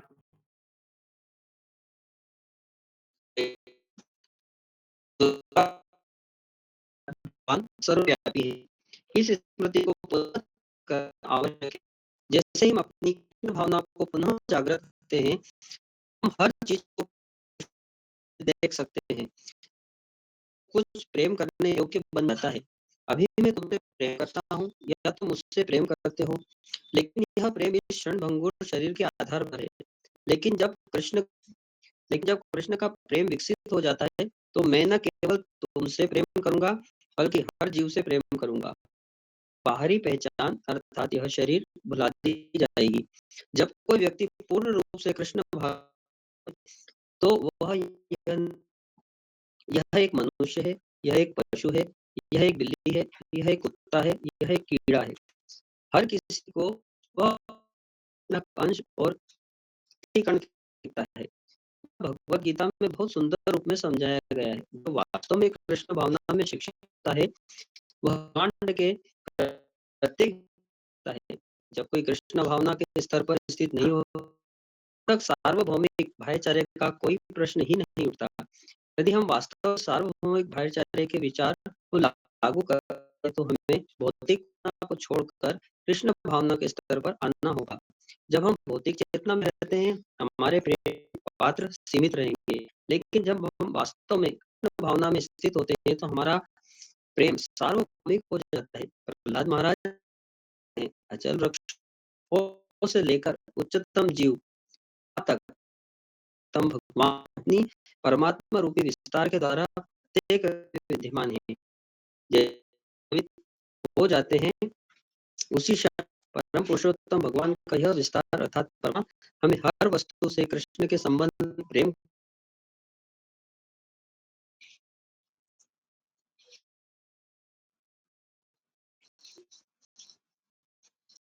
कृष्ण 5 समझना कि भगवान सर्वमत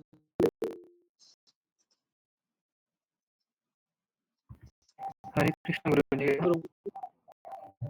गुरु जी मुझे तो आवाज आ रही है। हरे कृष्ण डिवोटीज आप सभी को आवाज आ रही है जी।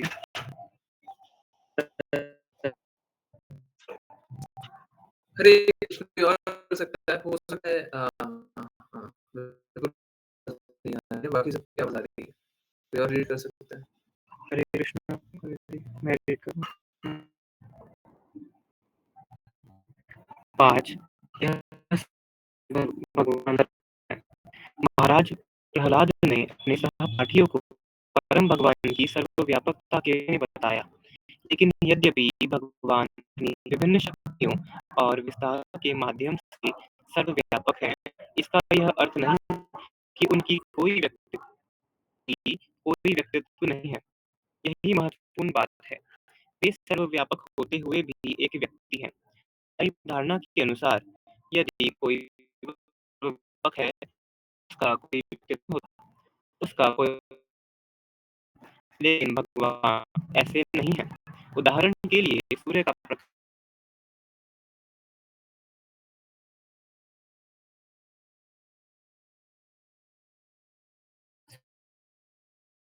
ही नहीं, बल्कि वेदों से हमें यह जानकारी मिलती है कि सूर्य ग्रह के भीतर एक सूर्य देव भी हैं, जिनका नाम विवस्वान है। अन्य ग्रहों पर क्या हो रहा है, यह समझने का एकमात्र तरीका यह है हम प्रामाणिक स्रोतों से सुने। आधुनिक सभ्यता में हम वैज्ञानिकों को इन विषयों में प्रामाणिक मानते हैं। हम किसी वैज्ञानिक को यह कहते हुए सुनते हैं, हमने चंद्रमा देखा है, वह ऐसा है, वह वैसा है, और हम उस पर विश्वास कर लेते हैं। वैज्ञानिक के साथ चंद्रमा पर नहीं गए हैं, फिर भी हम उस पर विश्वास कर लेते हैं। विश्वास समझने का मूल सिद्धांत है। तुम वैज्ञानिकों पर विश्वास कर सकते हो या वेदों पर विश्वास कर सकते हो। यह तुम पर निर्भर करता है कि तुम किस स्रोत पर विश्वास करना चाहते हो। अंतर यह है कि वेदों से प्राप्त जानकारी त्रुटिहीन है, जबकि वैज्ञानिकों की जानकारी त्रुटिपूर्ण हो सकती है। वैज्ञानिकों की जानकारी त्रुटिपूर्ण क्यों है? क्योंकि भौतिक प्रकृति के अधीन एक सामान्य मनुष्य में 4 दोष होते हैं। वे दोष क्या हैं? पहला यह है कि एक साधारण मनुष्य की इंद्रियां अपूर्ण होती हैं। हम सूर्य को एक छोटे से गोले के रूप में देखते हैं। क्यों? सूर्य पृथ्वी से बहुत बड़ा है, लेकिन हमें वह केवल एक चमकीले गोले जैसा दिखता है। हर कोई जानता है कि हमारी देखने की शक्ति, सुनने की शक्ति और अन्य इंद्रियां सीमित है, और क्योंकि मनुष्य की इंद्रियां अपूर्ण है, वह अवश्य ही गलती करेगा, चाहे वह कितना भी महान वैज्ञानिक क्यों न हो। कुछ समय पहले इस देश में वैज्ञानिकों ने एक रॉकेट को अंतरिक्ष में भेजने का प्रयास किया, लेकिन वह तुरंत जलकर राख हो गया। तो यह एक गलती थी। जो मनुष्य भौतिक प्रकृति के अधीन है, वह अवश्य ही गलतियां करेगा, क्योंकि यही बद्ध जीवन का स्वभाव है। गलती छोटी हो या बड़ी, इससे कोई फर्क नहीं पड़ता, लेकिन भौतिक बंधन में पड़ा हुआ मनुष्य निश्चित रूप से गलतियां करेगा। हरे कृष्ण गुरु जी। हरे कृष्ण ऋचा माता जी, प्लीज रीड करेंगे। हरे कृष्ण गुरु जी। हरे कृष्ण प्रभु जी। जी, इसके अतिरिक्त बद्ध आत्मा अवश्य ही मोहग्रस्त हो जाती है। यह तब होता है जब वह बार-बार एक चीज़ को दूसरी चीज़ के रूप में गलत समझती है। उदाहरण के लिए, हम इस शरीर को ही अपना वास्तविक अस्तित्व मान लेते हैं।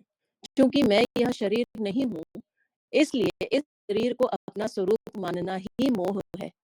सारा संसार इसी भ्रम के अधीन चल रहा है कि मैं यह शरीर हूँ, इसलिए संसार में शांति नहीं है। मैं सोचता हूँ कि मैं भारतीय हूँ। तुम सॉरी माताजी, मैं मिस कर दिया, लाइन कहाँ थी वो? मैं सोचता हूँ कि मैं भारतीय हूँ। सोचो कि तुम की हो और एक चीनी व्यक्ति सोचता है कि वह चीनी है।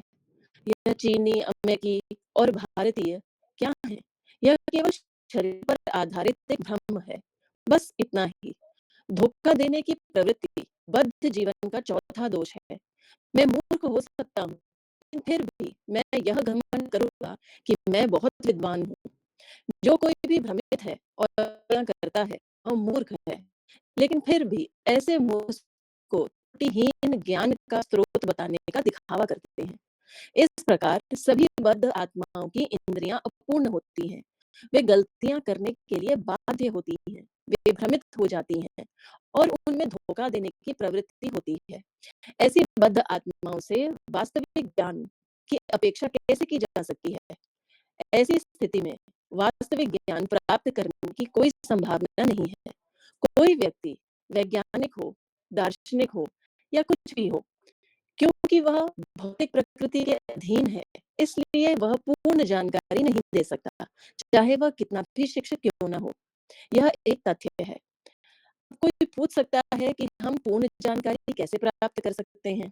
इसका एकमात्र उपाय यह है कि हम ज्ञान को गुरु शिष्य परंपरा के माध्यम से प्राप्त करें, जो कि श्री प्रारंभ होती है। भगवद गीता में भगवान श्री कृष्ण अर्जुन से कहते हैं, भगवद गीता का यह ज्ञान सबसे पहले मैंने सूर्य को दिया और सूर्य देव ने इसे अपने पुत्र मनु को बताया। इसके बाद मनु ने यह ज्ञान अपने पुत्र इक्ष्वाकु को दिया और इक्ष्वाकु ने इसे अपने पुत्र को बताया। इस प्रकार यह ज्ञान पीढ़ी दर पीढ़ी आता रहा, लेकिन दुर्भाग्यवश यह गुरु शिष्य परंपरा अब टूट गई है। इसलिए हे अर्जुन, मैं अब यह वही ज्ञान तुम्हें प्रदान कर रहा हूँ, क्योंकि तुम मेरे अत्यंत प्रिय मित्र और भक्त हो। यही पूर्ण ज्ञान प्राप्त करने की प्रक्रिया है। उच्च स्रोतों से नीचे आने वाले दिव्य वाणी को स्वीकार करना। संपूर्ण वैदिक ज्ञान दिव्य ध्वनि तरंगों के रूप में है, जो हमें परम भगवान को समझने में सहायता करता है। इसलिए प्रहलाद महाराज कहते हैं कि परम पुरुषोत्तम भगवान ही सर्वव्यापी परमात्मा के समान है। यही जानकारी ब्रह्म संहिता में भी मिलती है कि परम भगवान यद्यपि अपनी दिव्य धाम में स्थित हैं, फिर भी वे सर्वव्यापी हैं। फिर भी यद्यपि वे हर जगह विद्यमान हैं, हम अपनी अपूर्ण इंद्रियों से उन्हें देख नहीं सकते। प्रहलाद महाराज आगे कहते हैं, यद्यपि दिखाई नहीं देते, फिर भी उन्हें अनुभव किया जा सकता है। जो बुद्धिमान होता है, वह परम धन की उपस्थिति को हर स्थान पर अनुभव कर सकता है। यह कैसे संभव है? दिन के समय कोई व्यक्ति यदि किसी कमरे में बैठा हो, तो भी यह तो भी वह यह जान सकता है कि सूर्य ऊपर आ गया है, क्योंकि उसके कमरे में प्रकाश है। यह समझ सकता है कि सूर्य आकाश में चमक रहा है। इसी प्रकार जिन्होंने गुरु शिष्य परंपरा से पूर्ण ज्ञान प्राप्त किया है, वे जान सकते हैं कि हर चीज परम भगवान की शक्ति का विस्तार है। इसलिए वे भगवान को हर स्थान पर देखते हैं। हरे हम कृष्ण। अपनी भौतिक हरे कृष्ण प्रभु जी। हरे कृष्ण श्री माता जी, आप प्लीज रीड करेंगे। हरे कृष्णा गुरु जी, हरे कृष्णा प्रभु जी। हम अपनी भौतिक इंद्रियों से क्या अनुभव कर सकते हैं? हम केवल उन्हीं चीजों को देख सकते हैं जो भौतिक नेत्रों से दिखाई देती है, मिट्टी, जल, अग्नि। लेकिन हम वायु को नहीं देख सकते, हालांकि हम उसे स्पर्श के द्वारा अनुभव कर सकते हैं। हम ध्वनि के माध्यम से आकाश के अस्तित्व को समझ सकते हैं और हम यह भी समझ सकते हैं कि हमारे पास एक मन है, जो कि हम सोचते हैं, अनुभव करते हैं और इच्छा करते हैं। इसी प्रकार हम यह भी समझ सकते हैं कि हमारे मन को संचालित करने के लिए एक बुद्धि है। यदि हम और गहराई में जाएँ, तो हम यह समझ सकते हैं, मैं चेतना हूँ। और जो व्यक्ति इससे भी अधिक उन्नत होता है, वह यह समझ सकता है कि चेतना का स्रोत आत्मा है और सबसे ऊपर परमात्मा। हमारे चारों ओर जो कुछ भी दृश्य रूप में मौजूद है, वह परम भगवान की निम्नतर शक्ति का विस्तार है। लेकिन भगवान के पास एक उच्चतर शक्ति भी है, चेतना। हमें चेतना को उच्चतर स्रोत से समझना चाहिए, लेकिन हम इससे प्रत्यक्ष रूप से भी अनुभव कर सकते हैं। उदाहरण के लिए, हम यह अनुभव कर सकते हैं कि संपूर्ण शरीर में चेतना फैली हुई है। यदि मैं अपने शरीर के किसी भी भाग को चुटकी काटूं, तो मुझे पीड़ा होगी। इसका अर्थ यह है कि पूरे शरीर में चेतना व्याप्त है। भगवद गीता में श्री कृष्ण कहते हैं कि हमें यह समझने का प्रयास करना चाहिए कि चेतना पूरे दिल में फैली हुई है और यह शाश्वत है। इसी प्रकार चेतना पूरे ब्रह्मांड में व्याप्त है, लेकिन वह हमारी चेतना नहीं है, वह भगवान की चेतना है। इसलिए जो परम आत्मा है, अपनी चेतना के माध्यम से सर्वव्यापी है। जो कोई भी इस सत्य को समझ सकता है, उसने अपनी कृष्ण भावना की यात्रा प्रारंभ कर दी है। हमारी प्रक्रिया यह है कि अपनी चेतना को कृष्ण भावना से जोड़ दे। यही हमें पूर्ण बना देगा। इसका अर्थ इसका यह अर्थ नहीं है कि हम उस चेतना में विलीन हो जाएं। एक अर्थ में हम विलीन होते हैं, लेकिन फिर भी अपनी व्यक्तिगत पहचान बनाए रखते हैं। यही निर्विशेषवाद और कृष्ण भावना दर्शन के बीच का अंतर है।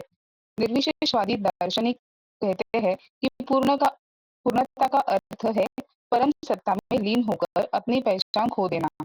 लेकिन हम कहते हैं कि पूर्णता की अवस्था में हम परम सत्ता से जुड़ते हैं, लेकिन अपनी पहचान बनाए रखते हैं। यह कैसे संभव है? एक विमान हवाई अड्डे से उड़ान भरता है और ऊंचाई पर जाता है। जब वह बहुत ऊपर पहुंच जाता है, तो हम उसे देख नहीं सकते। हमें केवल आकाश ही दिखाई देता है। लेकिन इसका यह अर्थ नहीं कि विमान समाप्त हो गया है। वह अभी भी वही है। एक और उदाहरण लो। एक हरा पक्षी यदि किसी विशाल हरे वृक्ष में प्रवेश कर जाए, तो हम उसे वृक्ष से अलग नहीं पहचान सकते। लेकिन फिर भी दोनों का अस्तित्व बना रहता है। इसी प्रकार परम चेतना श्री कृष्ण है, और जब अपनी व्यक्तिगत चेतना को परम चेतना से जोड़ते हैं, तो हम पूर्णता प्राप्त कर सकते हैं, लेकिन अपनी पहचान बनाए रखते हैं। कोई बाहरी व्यक्ति यह सोच सकता है कि भगवान और उनके शुद्ध भक्त में कोई भेद नहीं है, लेकिन यह केवल अपूर्ण ज्ञान के कारण होता है। हर व्यक्ति, हर जीव अपनी पहचान को सदा बनाए रखता है, भले ही वह परम सत्ता से जुड़ा हुआ हो। प्रहलाद महाराज कहते हैं कि हम चेतना को देख नहीं सकते, चाहे वह परम चेतना हो या व्यक्तिगत चेतना, लेकिन फिर भी वह विद्यमान है। हम इसे कैसे समझ सकते हैं? हम परम चेतना और अपनी व्यक्तिगत चेतना को आनंद के अनुभव से समझ सकते हैं। क्योंकि हमारे भीतर चेतना है, इसलिए हम आनंद यानी आनंद भाव या सुख का अनुभव कर सकते हैं। चेतना के बिना आनंद का कोई अनुभव नहीं हो सकता। चेतना के कारण ही हम अपने इंद्रियों को अपनी इच्छा अनुसार प्रयोग कर सकते हैं और जीवन का आनंद ले सकते हैं। लेकिन जैसे ही शरीर से चेतना निकल जाती है, हम इंद्रियों का उपयोग नहीं कर सकते। हमारी चेतना विद्यमान है क्योंकि हम परम चेतना के अंश है। उदाहरण के लिए, चिंगारी भी अग्नि का एक छोटा सा कण होती है, लेकिन फिर भी वह अग्नि है। अटलांटिक महासागर की एक बूंद में भी वही गुण होते हैं जो पूरे महासागर में होते हैं। वह भी खारी होती है। इसी प्रकार, क्योंकि परम भगवान में आनंद शक्ति विद्यमान है, इसलिए हम भी आनंद का अनुभव कर सकते हैं। भगवान परमेश्वर है, अर्थात सर्वोच्च नियंत्रक। इसलिए हम भी ईश्वर यानी छोटे स्तर पर नियंत्रक होते हैं। उदाहरण के लिए, जब मुझे खांसी होती है, तो मैं पानी पीने का निर्णय कर सकता हूँ। मेरे पास भी एक सीमित नियंत्रण शक्ति है। हम सभी अपनी अपनी क्षमता के अनुसार किसी न किसी स्तर पर नियंत्रक होते हैं, लेकिन हम सर्वोच्च नियंत्रक नहीं है। सर्वोच्च नियंत्रक केवल भगवान श्री कृष्ण है। क्योंकि कृष्ण सर्वोच्च नियंत्रक है, वे अपनी विभिन्न शक्तियों द्वारा संपूर्ण ब्रह्मांडीय गतिविधियों को नियंत्रित कर सकते हैं। मुझे भी ऐसा लगता है कि मैं अपने शरीर की कुछ हद तक गतिविधियों को नियंत्रित कर रहा हूँ, लेकिन क्योंकि मैं सर्वोच्च नियंत्रक नहीं हूँ, यदि मेरे शरीर में कोई समस्या होती है, तो मुझे चिकित्सक के पास जाना पड़ता है। इसी प्रकार मेरे पास अन्य शरीरों पर कोई नियंत्रण नहीं है। मैं अपने हाथ को मेरा हाथ कहता हूँ, क्योंकि मैं इसे अपनी इच्छा के अनुसार चला सकता हूँ और इससे कार्य कर सकता हूँ। लेकिन मैं तुम्हारे हाथ को नियंत्रित नहीं कर सकता। यदि मैं चाहूँ कि तुम्हारा हाथ हिले, तो वह मेरे नियंत्रण में नहीं है, तुम्हारे नियंत्रण में है। यदि तुम चाहो, तो तुम अपना हाथ हिला सकते हो। इसलिए मैं तुम्हारे शरीर का नियंत्रक नहीं हूँ और तुम मेरे शरीर के नियंत्रक नहीं हो, लेकिन परम आत्मा सभी शरीरों का नियंत्रक है। हरे कृष्ण माता जी। हरे कृष्ण। हरे कृष्ण मुस्कान माता जी, आप प्लीज रीड करेंगे। हरे कृष्ण गुरुजी। हरे कृष्ण गुरुजी। भगवद गीता में भगवान कहते हैं कि तुम अर्थात आत्मा अपने शरीर में उपस्थित हो और तुम्हारा शरीर तुम्हारी गतिविधियों का क्षेत्र है। इसलिए जो कुछ भी तुम कर रहे हो वह तुम्हारे शरीर की सीमाओं के भीतर है। एक पशु किसी विशेष क्षेत्र में बंधा हुआ होता है तो वह केवल उसी क्षेत्र में घूम सकता है और उससे आगे नहीं जा सकता। इसी प्रकार तुम्हारी और मेरी गतिविधियां हमारे हमारे शरीर की सीमाओं के भीतर ही सीमित है। मेरा शरीर मेरे कार्यों का क्षेत्र है और तुम्हारा शरीर तुम्हारे कार्यों का क्षेत्र है। लेकिन कृष्ण कहते हैं मैं हर क्षेत्र में उपस्थित हूँ। इस प्रकार कृष्ण परम आत्मा के रूप में यह जानते हैं कि मेरे शरीर में, तुम्हारे शरीर में और अनगिनत अन्य शरीर में क्या हो रहा है। इसलिए वे सर्वोच्च नियंत्रक हैं। हमारी ऊर्जा सीमित है, लेकिन उनकी ऊर्जा असीमित है। उनकी नियंत्रक शक्ति और उनकी सर्वोच्च इच्छा के कारण यह भौतिक सृष्टि गतिमान है। यह भगवद गीता में भी पुष्टि की गई है, जहाँ श्री कृष्ण कहते हैं मेरी देख रेख में संपूर्ण भौतिक प्रकृति कार्य कर रही है। इस भौतिक संसार में जो कुछ भी अद्भुत चीजें तुम देखते हो वे वे मेरी सर्वोच्च देख रेख और मेरे नियंत्रण में है। हरे कृष्ण सरिता माता जी, आप प्लीज आगे कंटिन्यू करें। हरे कृष्ण।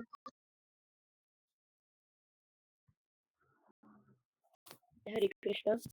है कृष्ण भावना करुणा की पूर्णता। अब प्रहलाद महाराज अपना निष्कर्ष प्रस्तुत करते हैं।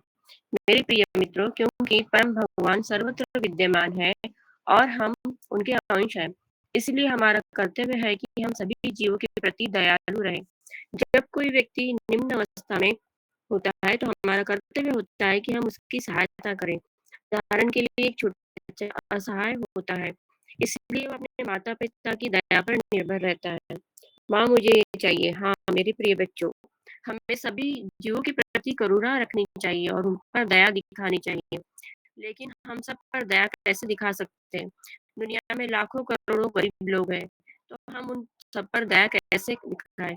क्या हम सभी जरूरतमंद लोगों को भोजन और वस्त्र उपलब्ध करा सकते हैं?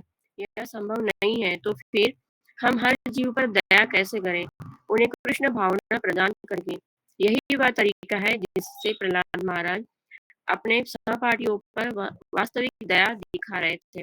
वे सभी मूर्ख थे, कृष्ण भावना से थे, इसलिए उन्होंने उन्हें कृष्ण भावना प्राप्त करने का मार्ग दिखाया है। यही सर्वोच्च करुणा है। यदि तुम वास्तव में किसी भी जीव पर दया दिखाना चाहते हो तो उन्हें कृष्ण भावना में जागरूक करो, जैसे प्रहलाद महाराज ने किया। अन्यथा केवल भौतिक साधनों से दया दिखाना तुम्हारी शक्ति से परे है। मेरे प्रिय मित्रों, प्रहलाद कहते हैं इस राक्षसी प्रवृत्ति के जीवन को छोड़ दो, इस मूर्खता को त्याग दो जो यह मानते हैं कि कोई भगवान नहीं है। यही राक्षसी स्वभाव है जिसे त्यागने के लिए प्रहलाद महाराज अपने मित्रों से कहते हैं, क्योंकि वे राक्षसों के परिवारों में जन्मे थे और राक्षसी स्वभाव वाले शिक्षकों से शिक्षा प्राप्त कर रहे थे। इसलिए प्रहलाद के मित्र सोचते थे भगवान कौन है? कोई भगवान नहीं है। भगवद गीता में हमें मिलता है कि इस प्रकार की मानसिकता वाले लोगों को दुष्कृतिन कहा जाता है, क्योंकि वे सदैव अनर्थकारी योजनाएं बनाते रहते हैं। वे भले ही बहुत शिक्षित वकील हो, लेकिन उनकी योजना केवल धोखा देने की होती है। हम इसका व्यवहारिक अनुभव भी कर सकते हैं। ये वकील उच्च शिक्षित होते हैं, उनके पास कई योग्यताएं होती है, वे अच्छे वस्त्र पहनते हैं, लेकिन उनकी मानसिकता कुत्ते से भी अधिक गिरा हुआ स्तर की होती है। वे सोचते हैं इस व्यक्ति के पास कुछ धन है, आओ हम उसे धोखा देने की साजिश करें। वे केवल दुष्ट प्रवृत्ति के लोग होते हैं। वे धोखा क्यों देते हैं? सिर्फ इंद्रिय सुख के लिए। ठीक वैसे ही जैसे गधा, जो अपने जीवन के उद्देश्य को नहीं जानता, गधे को धोबी रखता है, जो उसकी पीठ पर जितना संभव हो उतना भार लादता है। इस प्रकार गधा पूरे दिन इस बोझ को ढोता है, सिर्फ कुछ घास के तिनकों के लिए। इसी प्रकार भौतिकवादी लोग अत्यंत परिश्रम करते हैं, सिर्फ थोड़ी सी तुच्छ इंद्रिय सुख के लिए। इसीलिए उनकी तुलना गधों से की गई है। वे हमेशा कोई न कोई अनर्थकारी योजना बनाते रहते हैं। वे नराधम यानी सबसे अधम मनुष्य है, क्योंकि वे भगवान के अस्तित्व को नहीं मानते। क्यों? उनका ज्ञान भौतिक शक्ति के प्रभाव से लूट लिया गया है।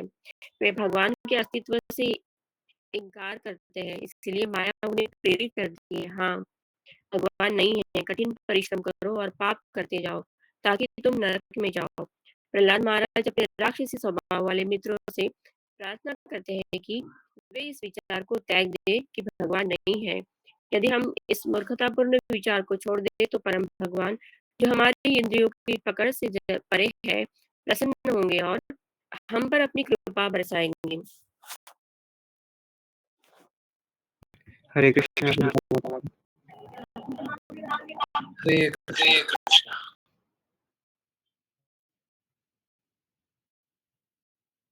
हरे Krishna. Hare Krishna everyone. Amazing. I could not believe ये ट्रांसलेटेड था।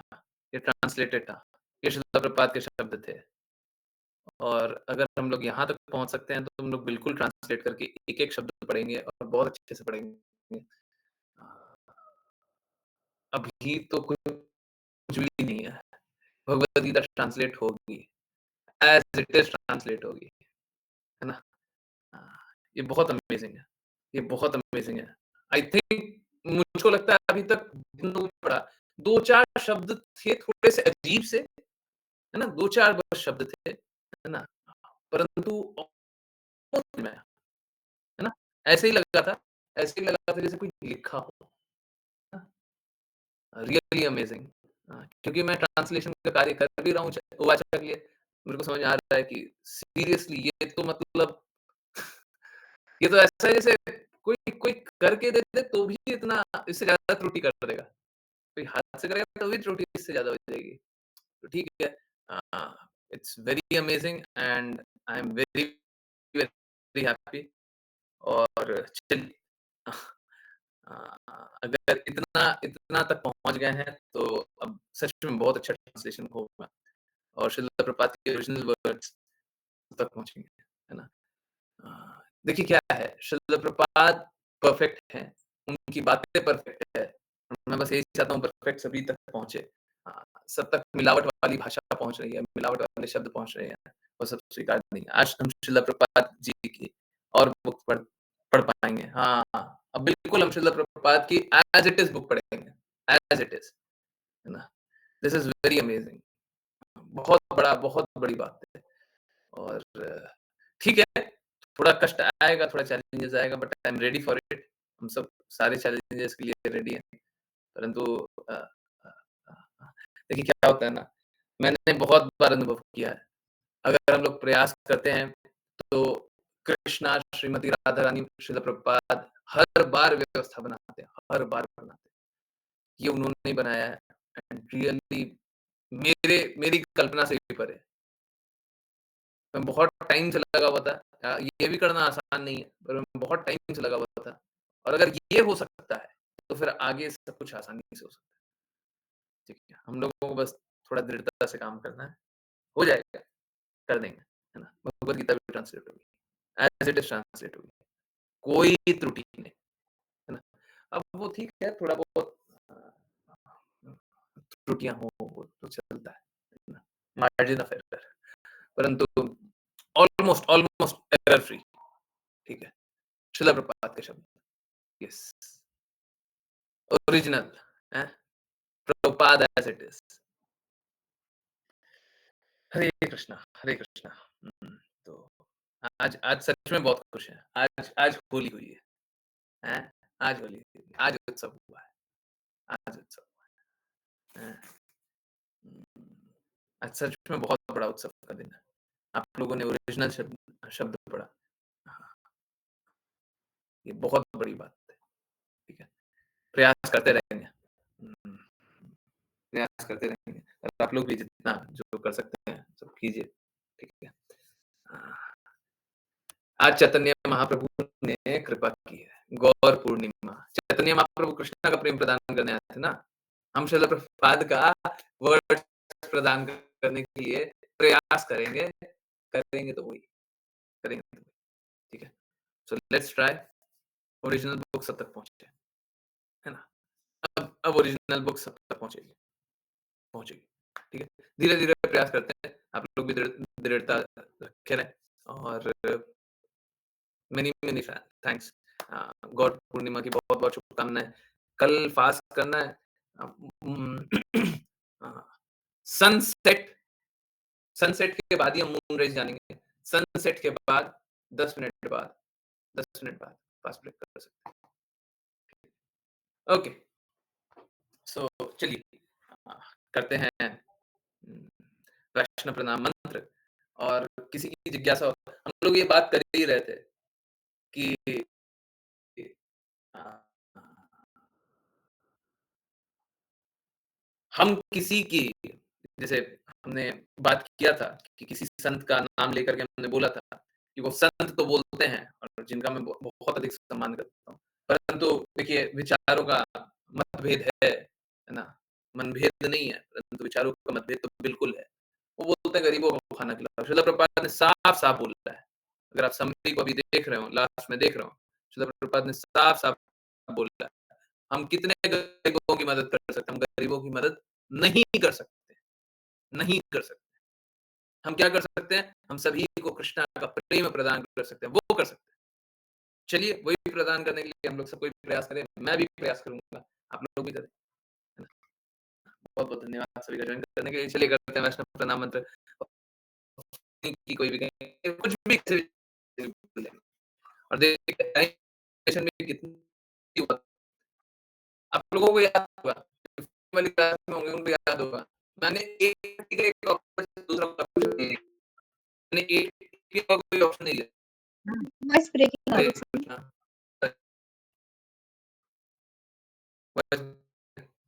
जस्ट गिव मी 10 सेकंड्स होगा सब कनेक्ट हो। जी,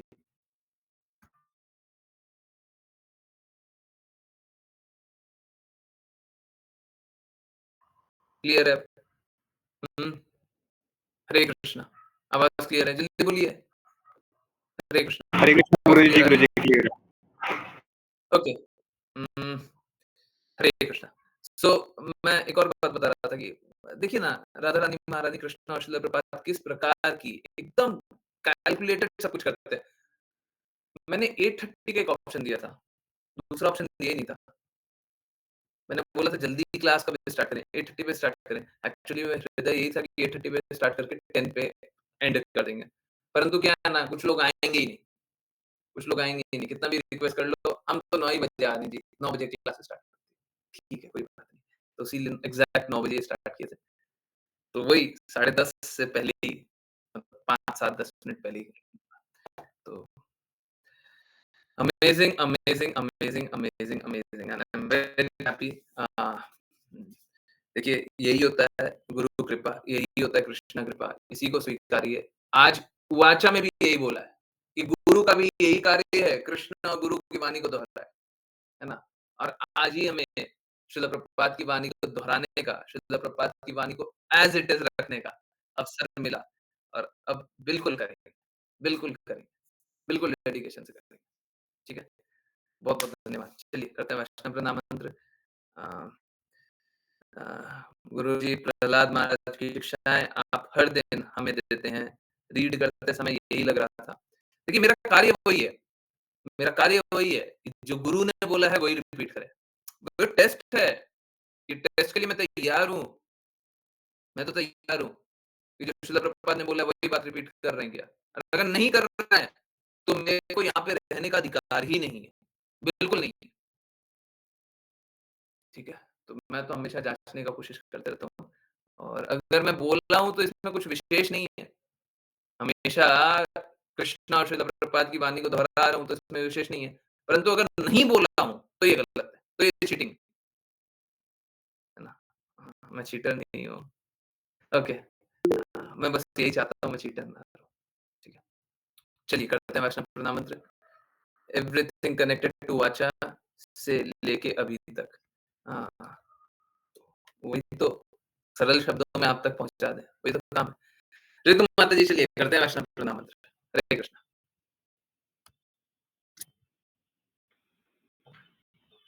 हरे कृष्ण प्रभु जी। हरे कृष्ण। वाञ्छाकल्पतरुभ्यश्च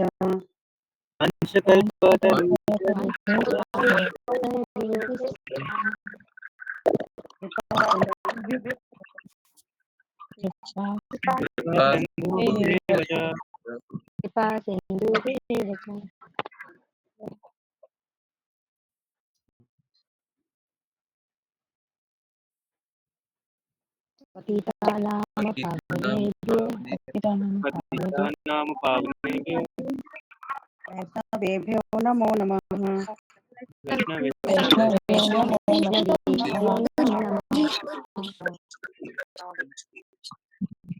जय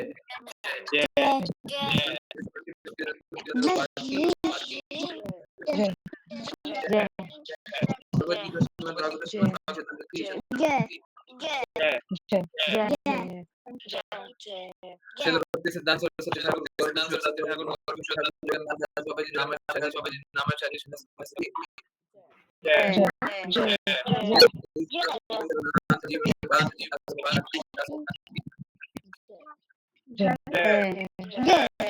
जय श्री प्रभु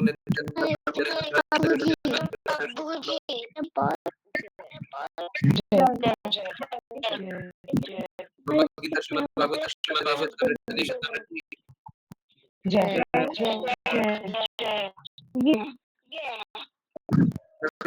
भक्तों की हरे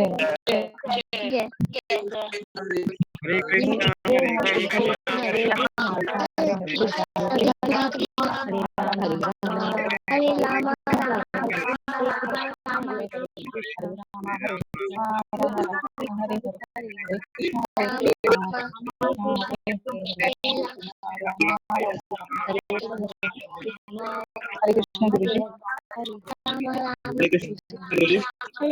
कृष्णा हरे कृष्ण गुरु जी। हरे कृष्ण गुरु जी। हरे कृष्ण प्रभु जी। हरे कृष्ण हरे कृष्ण।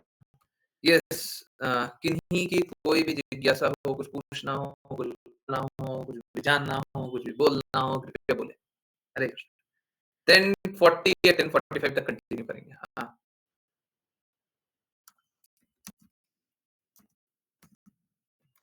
यस।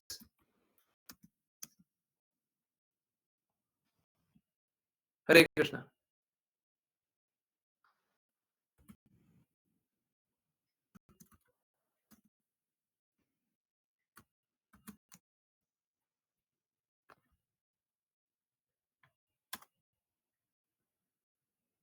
हरे कृष्ण। यस, कुछ बताना है, कुछ पूछना है, कुछ बोलना है। थैंक यू सो मच गुरु जी, आप ऑलवेज बहुत ही मर्सी करते हैं। मैं नहीं करता, जो भी मर्सी है ऊपर से। यस, हरे कृष्णा हरे कृष्णा। यस, कोई और कुछ और बताना चाहते हैं, कुछ और बोलना चाहते हैं? Yes, Hare Krishna Guruji. Guruji, if you service, क्या हम संडे स्पेशल में फिर से रीड कर सकते हैं? माता जी ज्यादा हो जाएगा, सेम चीज रीड करना कुछ ज्यादा हो जाएगा। वीडियो देख लीजिएगा, वीडियो में मिल जाएगा। आज क्या है? थर्सडे है, 3 दिन बाद वापस रीड करना है। माता जी और कुछ रीड कर लीजिए।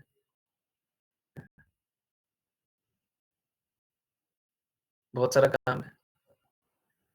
बहुत बहुत धन्यवाद। नहीं, धन्यवाद मत दीजिए, काम कीजिए। पता है ना, श्रील प्रभुपाद ने लास्ट में काम बताया, काम कीजिए।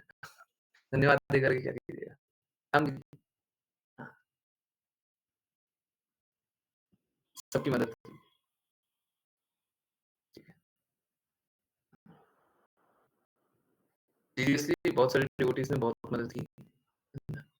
हाँ, तो सभी डिवोटी को बहुत-बहुत और मेरे लिए ये बहुत सरप्राइजिंग है। मेरे लिए बहुत सरप्राइजिंग है कि हम लोग ऐसा कुछ कर पाए, कर पाने का कोशिश की है। यस, मतलब सोच के देखिए इतने सालों से हैं, प्रचार कार्य एकदम क्लियरली नहीं चल रहा। अब हमारे हाथों में है कि हम कर सकते हैं। बहुत एफर्ट लगा था, बहुत एफर्ट लगा था, परंतु हाँ, मतलब आप सोच के देखिए क्लास चल रही है और मैं ट्रांसलेशन का कुछ-कुछ कर रहा हूँ और हो ही गया। 9:40 के अराउंड मेरा कंप्लीट हुआ था कुछ। अमेजिंग, यकीन से परे। बहुत बार लगा ये नहीं हो पाएगा, वो नहीं हो पाएगा, पता नहीं कैसे होगा। कृष्णा और राधा रानी, महारानी सारी व्यवस्था देखते हैं। बताइए ना, इससे ज़्यादा संभव क्या होगा? इससे ज़्यादा संभव क्या होगा? अब सारे शास्त्र ट्रांसलेट किए जा सकते हैं, सारे शास्त्र, ना सिर्फ भगवद गीता, श्रीमद् भागवतम, चैतन्य चरितामृत, सब कुछ। It takes a lot of effort, बहुत सारा एफर्ट लगता है, बट ठीक है, किया जा सकता है, किया जा सकता है और करेंगे, टाइम लगेगा, पर करेंगे, धीरे-धीरे, धीरे-धीरे। Okay,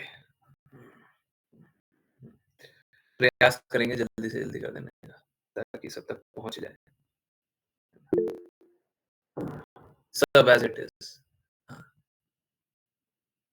Srila Prabhupada as it is, Bhagavad Gita as it is, Chaitanya Charitamrita as it is, Srimad Bhagavatam as it is, as it is.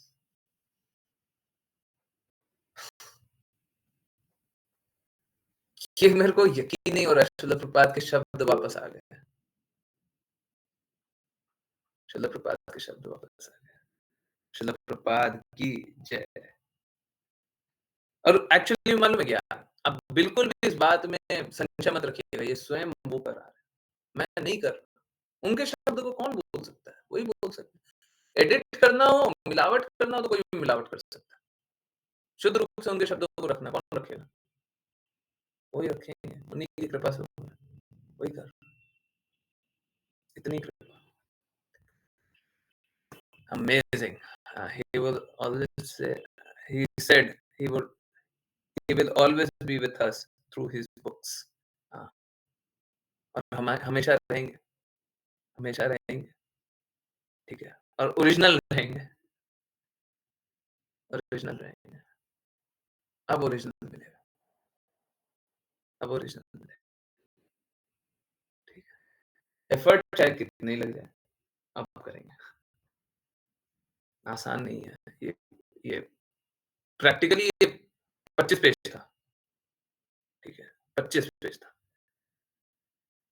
Very, very special Gaur Purnima. 25 page था प्रैक्टिकली, उसको करने में इतना टाइम लग गया। बहुत मुश्किल है, ठीक है? कोई बात नहीं, 900 पेज की भगवद गीता, तो करने में हालत खराब होनी, बट ठीक है, एक सही रास्ता है, उस रास्ते पे चल कर के हम लोग कर सकते हैं।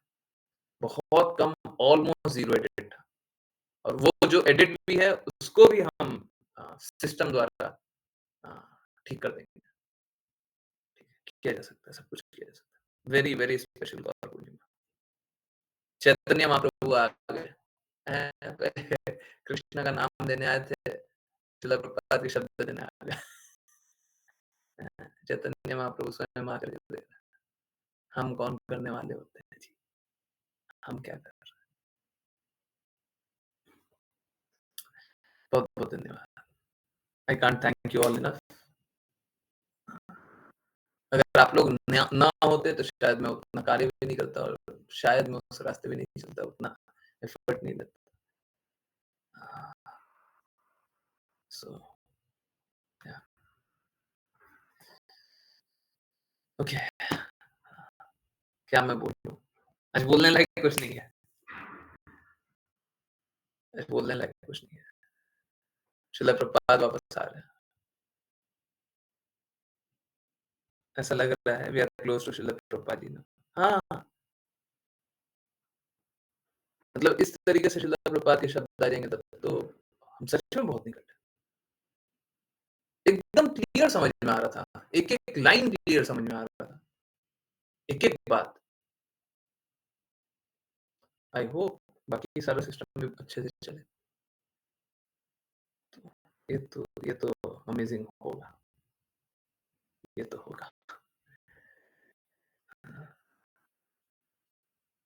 मालूम है क्या, मैं आज ही बता रहा था कि ऐसा नहीं होता, कुछ कोइंसिडेंस होता है। भगवान हमको सब कुछ प्रदान करते हैं और एक रास्ता भी देते हैं कि इस रास्ते पे चलो।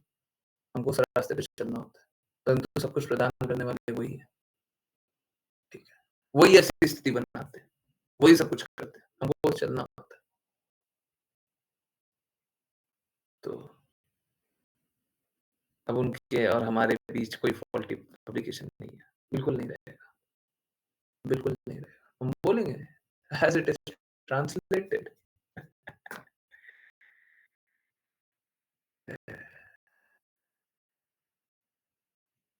अरे बहुत बड़ा कष्ट था जी। हम किसी भक्त को कैसे बोले कि आप भगवत गीता या श्रीमद् भागवत मत पढ़िए, हम चैतन्यमृत मत पढ़िए, हम कैसे मना कर दें। परंतु आज आज उस रास्ते पे चलना शुरू हुआ है और चलेंगे, चलेंगे।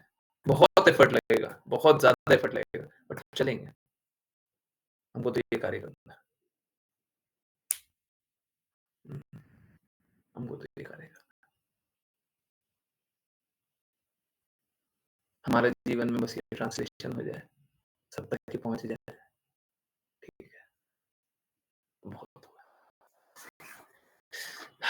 परंतु अभी बहुत सारा कार्य करना बाकी है, बहुत सारा कार्य करना बाकी है। चलिए ये कार्य से शुरू करें।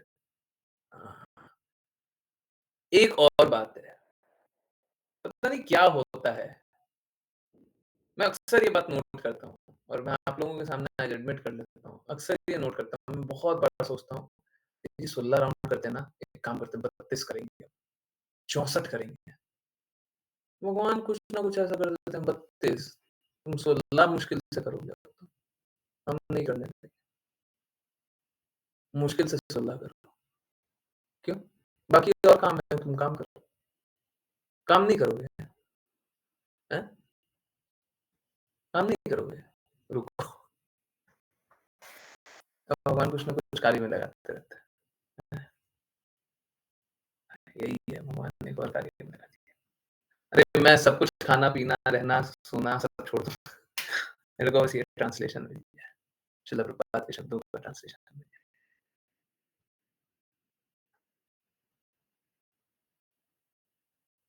शिला प्रभुपाद इज द बेस्ट।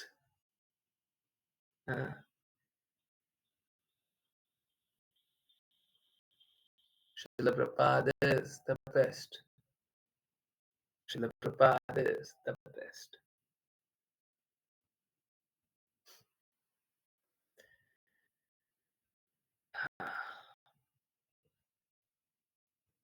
हरे कृष्णा। बहुत बहुत धन्यवाद, बहुत बहुत धन्यवाद।